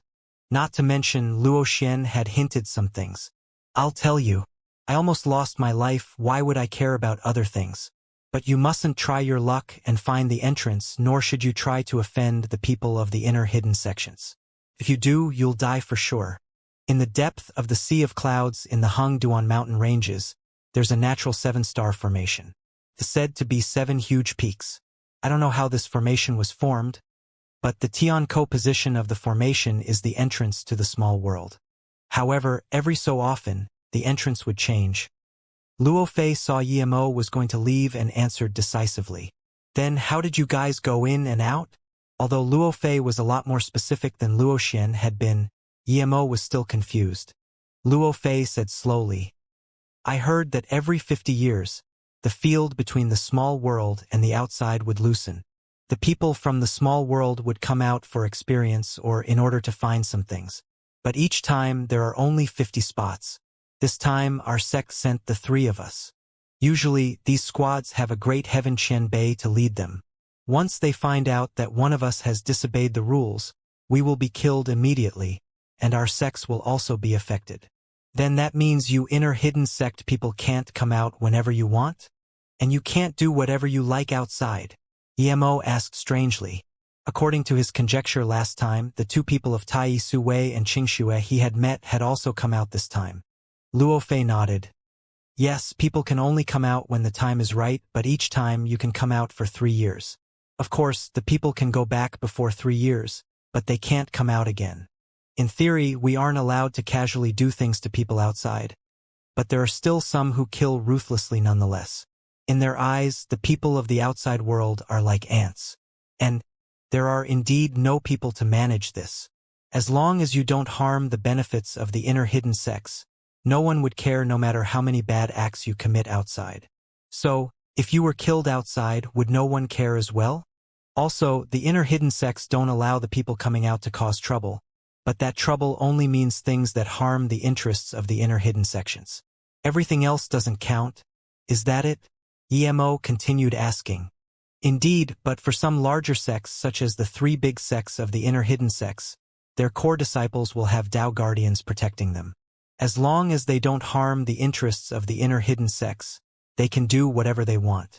Aside from that, their Tao guardian would use this opportunity to search for cultivation geniuses to bring in. But once you go in, you can never come back out again unless you wait for the same opportunity 50 years later. Luo Fei nodded. Emo seemed to have understood the meaning of the inner hidden sects. He questioned further, if you inner hidden sect people come out and stay here, can you get away scot-free? Luo Fei shook her head and said sadly, no, if we stay outside, unless we die, we will be killed if we don't go back on time. We may even bring trouble to our sect due to this. But that Qi Yulin said to find a quiet place with you and live with you for the rest of your lives, and you believed him? Plus, how would the people from inside know if you're dead or alive? The outside world is a big place. Emo looked strangely at Luo Fei. He was suspecting that she was lying. Luo Fei looked down and said, because he's the core disciple of one of the three big sects, Kuan-Qian sect. One of the enforcers is from the Kuan-Qian sect and his uncle. He had already told him to remove the things in our bodies so we can stay outside. However, I didn't expect him to. Luo Fei didn't say it, but Emo sighed. Luo Fei was cheating herself. She just hoped it was true, but in fact, Qi Yulin's uncle wasn't going to remove it at all, or he didn't have the ability to do so. The only things that Qi Yulin's uncle did was to plant the same heart goo in Luo Fei's body. A pity that this woman was still fantasizing that Qi Yulin had only treated her poorly after seeing the sutra. As though knowing what Emo was thinking, Luo Fei didn't explain. She instead continued, all of us inner hidden sect members who come out have an inner Qi restriction planted in us. If we don't return on time, the inner Qi would explode and we would die. So, although the restriction was removed, you were worried that the enforcer would know your position, and when he came to get you, you would bring trouble to the people around you, right? Luo Fei nodded and confirmed, yes. Give me your hand. Emo was a little confused. He had been in contact with Luo Xian but had never felt any inner Qi restrictions. Or was it that the person who planted this was much stronger than him? As though knowing what Emo was going to do, or perhaps because she was simply no longer an innocent young girl, Luo Fei gave out her wrist without hesitation. Emo grabbed Luo Fei's wrist and 3 pulses of Qi went through Luo Fei's chakra points and into her meridian. Luo Fei felt 3 warm flows go through the chakra points in her hand and slowly course through her entire body. There was a numbing yet warm feeling.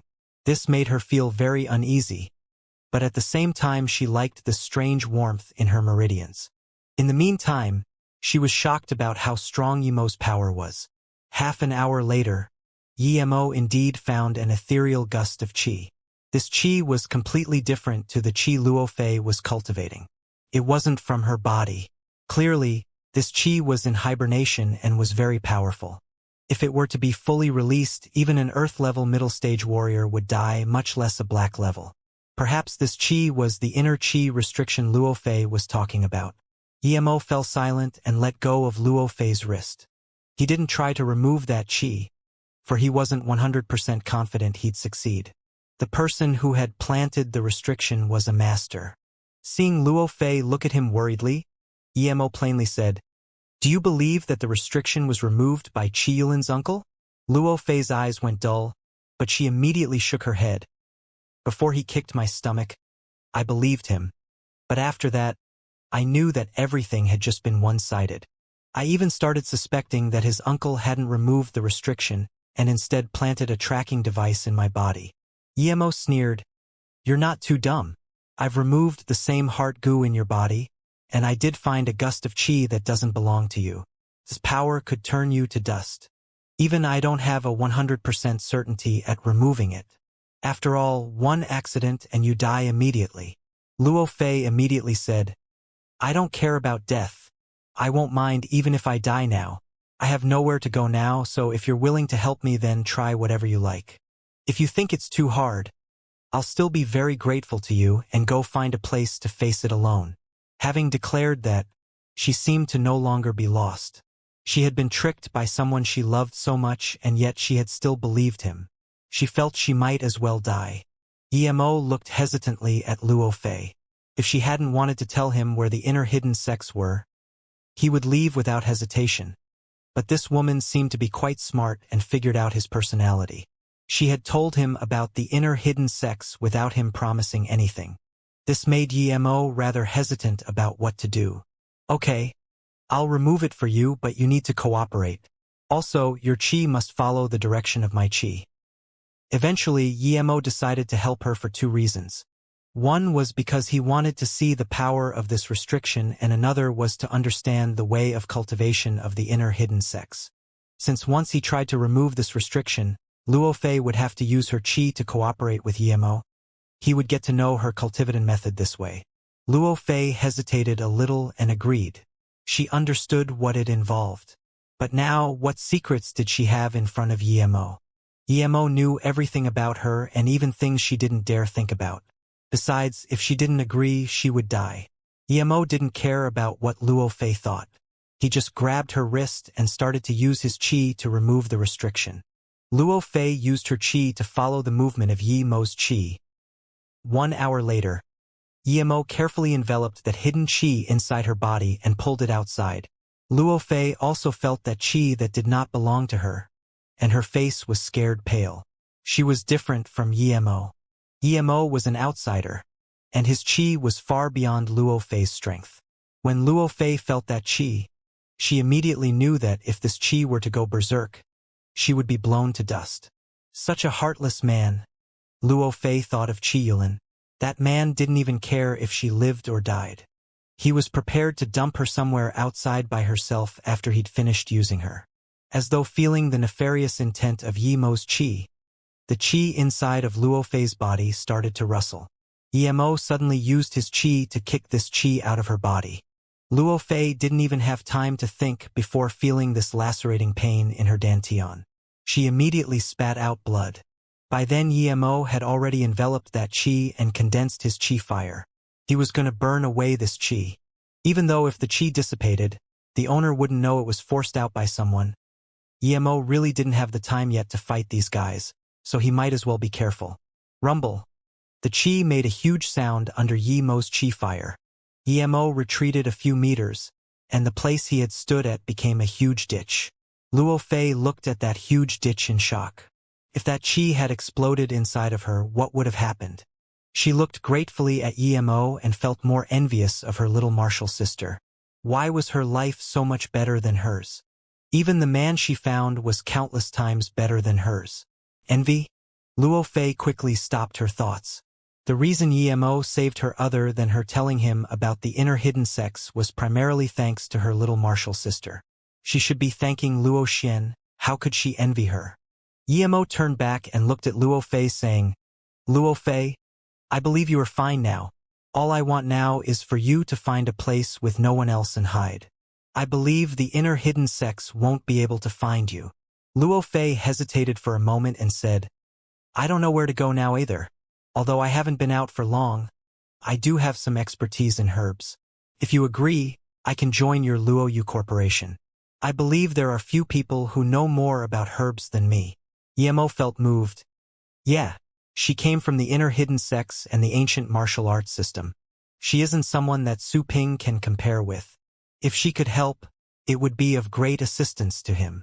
Emo wasn't someone who did things with fear. Since he agreed, he wouldn't care about the revenge of the inner hidden sects. The 3 years' time was almost up, and even if it wasn't, he wouldn't be afraid of the inner hidden sections. Moreover, he had a feud with Tai Yi. Okay, in that case, come to Luo Yu Corporation with me. There's still 2 days before our company will hold a conference in Beijing. You can come with me to have a look at that time. Follow me to Yu State first. It's about to be daylight. Let's not stay here. Hearing Emo agree to her request, Luo Fei rejoiced. If Emo hadn't agreed, she really wouldn't have known where to go. She didn't have any survival skills. Although she knew a little bit, it was very hard to survive in this society, much less earn enough money to buy the beauty pill. Mao Yuan Building, Room 808. The office of the CEO of the Fei Yu Corporation Ning Xianxia. It was Monday, and usually there would be a discussion about the new plan for the week. Xianxia would usually participate in this meeting, but today, she didn't tell her secretary to have a meeting. Instead, she dozed off in her seat. Li Mumei walked over bringing some data and looked at Xianxia in contemplation. She said worriedly, "Xianxia, this is the data I compiled last night for the conference. Have a look and see if there have to be any additions." Xianxia rubbed her forehead but didn't answer to Li Mumei's words. Instead, she asked, "Was the nightclub we saw last night Yuange World?" Li Mumei nodded. "Yeah. What's wrong, Xianxia?" She didn't think Xianxia had changed her view of Yimo after her words. Not to mention, Xianxia had also stated that what Yimo did had nothing to do with her. Xianxia frowned and said, "I went by there in the morning and found that it was under lockdown. Can you go over and check what happened?" Li Mumei was shocked. She didn't believe that Xianxia would walk past there accidentally, because she didn't need to go that way from her house to the company. Since she went there, it meant she did so intentionally. Xianxia had clearly said she had nothing to do with Yimo. So why did she still go there? Now, she wanted her to scout information about it. Clearly, she wanted to be aware of Yimo's things. Had she remembered something? Thinking about this, Li Mumei asked, "Xianxia, did you remember something?" Xianxia shook her head. "No, I just heard that there was a murder case there." Li Mumei immediately understood. She knew Xianxia too well. Even if the entire nightclub exploded into rubble, she wouldn't care about it. Yet now, she was sitting here in contemplation. She was obviously thinking about whether the murder case was related to Yimo. "Okay, I'll get someone to ask about it later." Li Mumei realized that Xianxia wasn't as indifferent as she claimed to be. Did she really not care about what happened last night at all? Mumei. Xianxia seemed to want to ask Li Mumei something, but in the end she shook her head. "Nothing. Go ask. I'll have a look at the data." Afterwards, Xianxia picked up the data Li Mumei had put on the table. However, although her eyes were on the data, the pages were turned upside down. Li Mumei saw that Xianxia was absent-minded and sighed as she walked out of the office. She saw the secretary waiting outside and told him, "Cancel this week's meeting.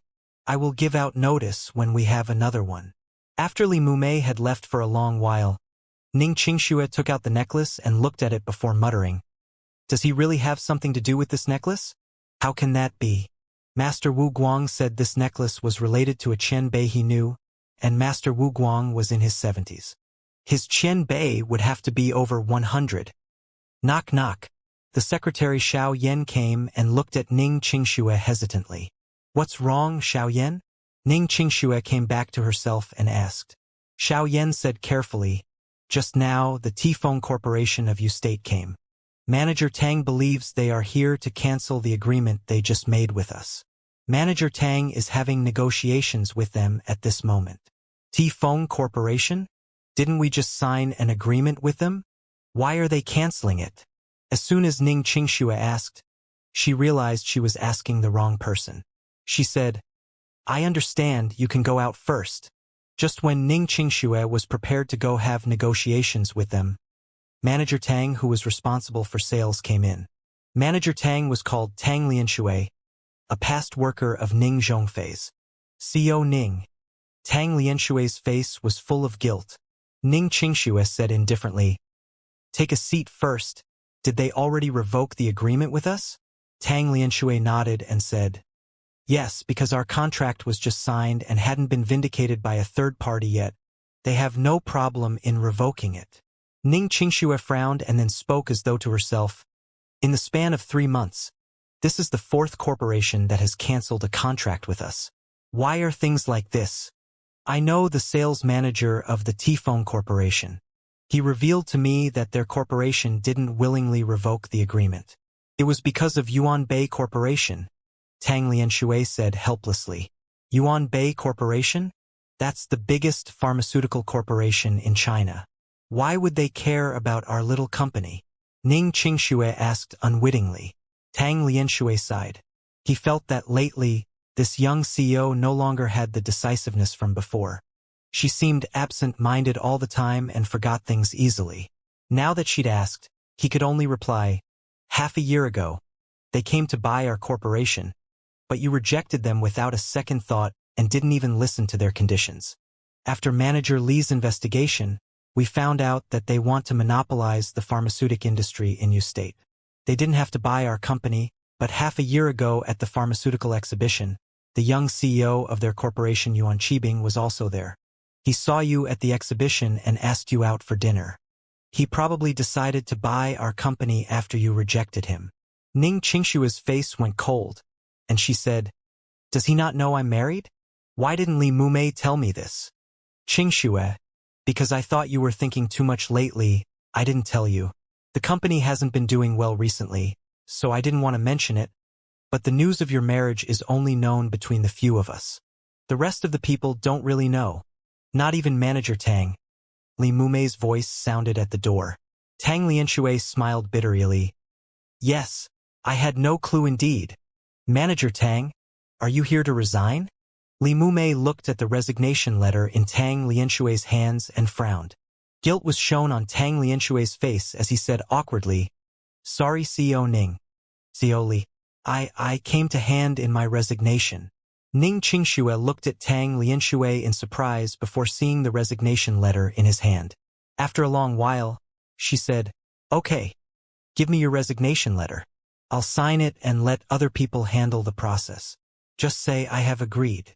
After Tang Lianxue walked out of the office, Li Mumei sighed, "Qingxue, we can't blame him. His wife has to spend a lot in the hospital.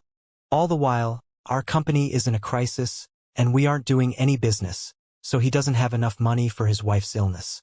That's why he chose to resign." Ning Qingxue nodded. "I know. I've been thinking about too many things lately, thus I hadn't realized some matters. Manager Tang is a capable man, but no matter how capable he is, if he doesn't have a good platform to operate on, he can't do anything. This is a problem of our company." Li Mumei nodded. "That young CEO of Yuan Bei Corporation is forcing you, and his means are disgusting, shameless. But they're the biggest pharmaceutical corporation of China, and no one is willing to annoy them. Also, in 2 days at the Beijing Luoyu Corporation Conference, they just might perhaps get the spot for Asia. Therefore, other pharmaceutical companies are afraid of offending them. Even if you're only connected to Luoyu the slightest bit, you will still be earning big." "Are they so sure that they will be chosen by Luoyu?" Ning Qingxue frowned and said. Li Mumei smiled bitterly. "Yuan Bei is the biggest pharmaceutical company in Asia, and globally they're ranked in the top 5. Although the beauty pill's interestingness is completely unimaginable, it's merely a single product. Hence, the power of Yuan Bei is still far greater than Luoyu's. This is why I don't even think it's them asking to cooperate with Luoyu but the other way around." Ning Qingxue rubbed her forehead. She knew Li Mumei was right, but she didn't have any way to stop this from happening. "Mumei, even if our company dies, I won't sell it to them," Ning Qingxue said coldly. Li Mumei nodded. "I know this company is the blood of your parents. I don't feel comfortable selling it to Yuan Bei either. Still, if they continue to suppress us, we will be forced to shut down." Ning Qingxue nodded. "No matter what, we still need to go to the Beijing conference. We need to try our luck. Luoyu is looking for 2 partners in Asia. We can work hard and be the other one they choose." Li Mumei nodded but didn't speak. She knew that the possibility of that was too low. Also, if Yuan Bei let out news that they don't like Feiyu, then other companies wouldn't cooperate with Feiyu either. Yuan Bei Corporation had some status even in the international market. Their heart safety serum was renowned all over the world and earned huge profits for the company. Knock knock. Manager Yu of the Human Resources Department came in. She saw that Li Mumei and Ning Qingxue were both here and spoke worriedly. "CEO Ning, CEO Li, there have been quite a lot of people resigning the past few days. Do you think we should do something?" Li Mumei said straight up, "There's no need. If they want to resign, they can.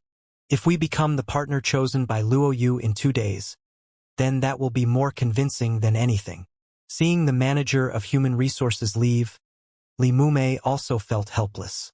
Other people worked to be the chosen partner, but they worked hard to become the underling of the chosen one. The difference was too huge. However, Li Mumei knew in the depth of her heart that there were around a few hundred companies in Asia wanting to partner with Luo Yu or even more, and their company could only be ranked towards the end. Ning Qingxue didn't talk at first. Only after seeing that the human resources manager had left did she ask, "Mumei, how was it?" Li Mumei nodded and said, "Last night, there was indeed a murder case at Yuange World. A counterfeiting boss was killed and nothing else, but dash." "But what?" Ning Qingxue quickly asked. "I looked at the police footage and copied one over. Emo indeed went there last night and asked for a beer, but he didn't even drink. He just sat for a while and left. He also gave a few $100s as a tip to a waitress. I went and questioned that girl," Li Mumei said. "What did she say?" Ning Qingxue didn't seem to notice that she was a little desperate. This was completely different to her previous attitude towards Emo. Li Mumei looked at Ning Qingxue in surprise but still quoted, "After he gave the money, he told me to bring him a beer and not disturb him. One extra word and he would leave immediately. The strange thing was that the time he left was very coincidental. When that Fei Fei of the nightclub had come back and that Xiao Chang had gone to find her. A handsome man also came for Fei Fei soon after. It was at this time that he left the nightclub by himself. It's said that the police are suspicious of him, but they can't find him. What's that got to do with him? He didn't even go upstairs," Ning Qingxue said without noticing Li Mumei's strange eyes at all. "By the way, Mumei, let's not care about such things. For now we still need to prepare for our trip to Beijing. My dad will go there tomorrow, and we can go there the day after. If we don't try, we have no hopes at all, but if we do, we will feel better even if we fail." Ning Qingxue finally focused her attention on the company. Li Mumei smiled bitterly. "From the beginning to the end, it was you who told me to investigate. I really didn't want to care about this." But still, she felt Ning Qingxue was a little different now. To be exact, after she had told Ning Qingxue that she was married to Emo, her attitude seemed to have taken a peculiar change. Perhaps she didn't even notice it herself, but Li Mumei saw it clearly as a bystander. For normal people, this summer was a time to go on holiday. But for all pharmaceutical companies around the globe, it was a very anxious time. This was for no other reason than the sudden appearance of the flowing snake Luo Yu Corporation. Compared to any other pharmaceutical company, the earnings of Luo Yu were thousands of times more lucrative, and this had upset the interest rules of any and every industry. It could be said that since the beginning of history, there hasn't been a single product that was this lucrative. And even though everyone knows it, they are still willing to buy it. One could imagine that if any pharmaceutical company had the slightest relationship with Luo Yu, then the profit this company earned would increase exponentially. But Luo Yu didn't need any partners. Anyone who wanted a partnership with Luo Yu was rejected. Even those who offered to help sell the Luo Yu products were rejected. Just when all the pharmaceutical companies in the world were watching this huge slice of cake in admiration, Luo Yu Corporation announced that they would be holding a conference and looking for partners. This news shocked the entire pharmaceutical industry. In this moment, Beijing became the focal point of the world. Why? It wasn't only because of the conference. There were also going to be large amounts of beauty pills sold there. They will also use this opportunity to push their new health pill. This was a completely new type of pill that could ease fatigue and remove any discomfort brought by the stress of work. It was pretty much that if you were sick, it cured you, and if you weren't, it made you healthier. Half a year ago, this pill would have been ridiculed by everyone, yet now, as long as it was promoted by Luo Yu Corporation, there would be guaranteed quality.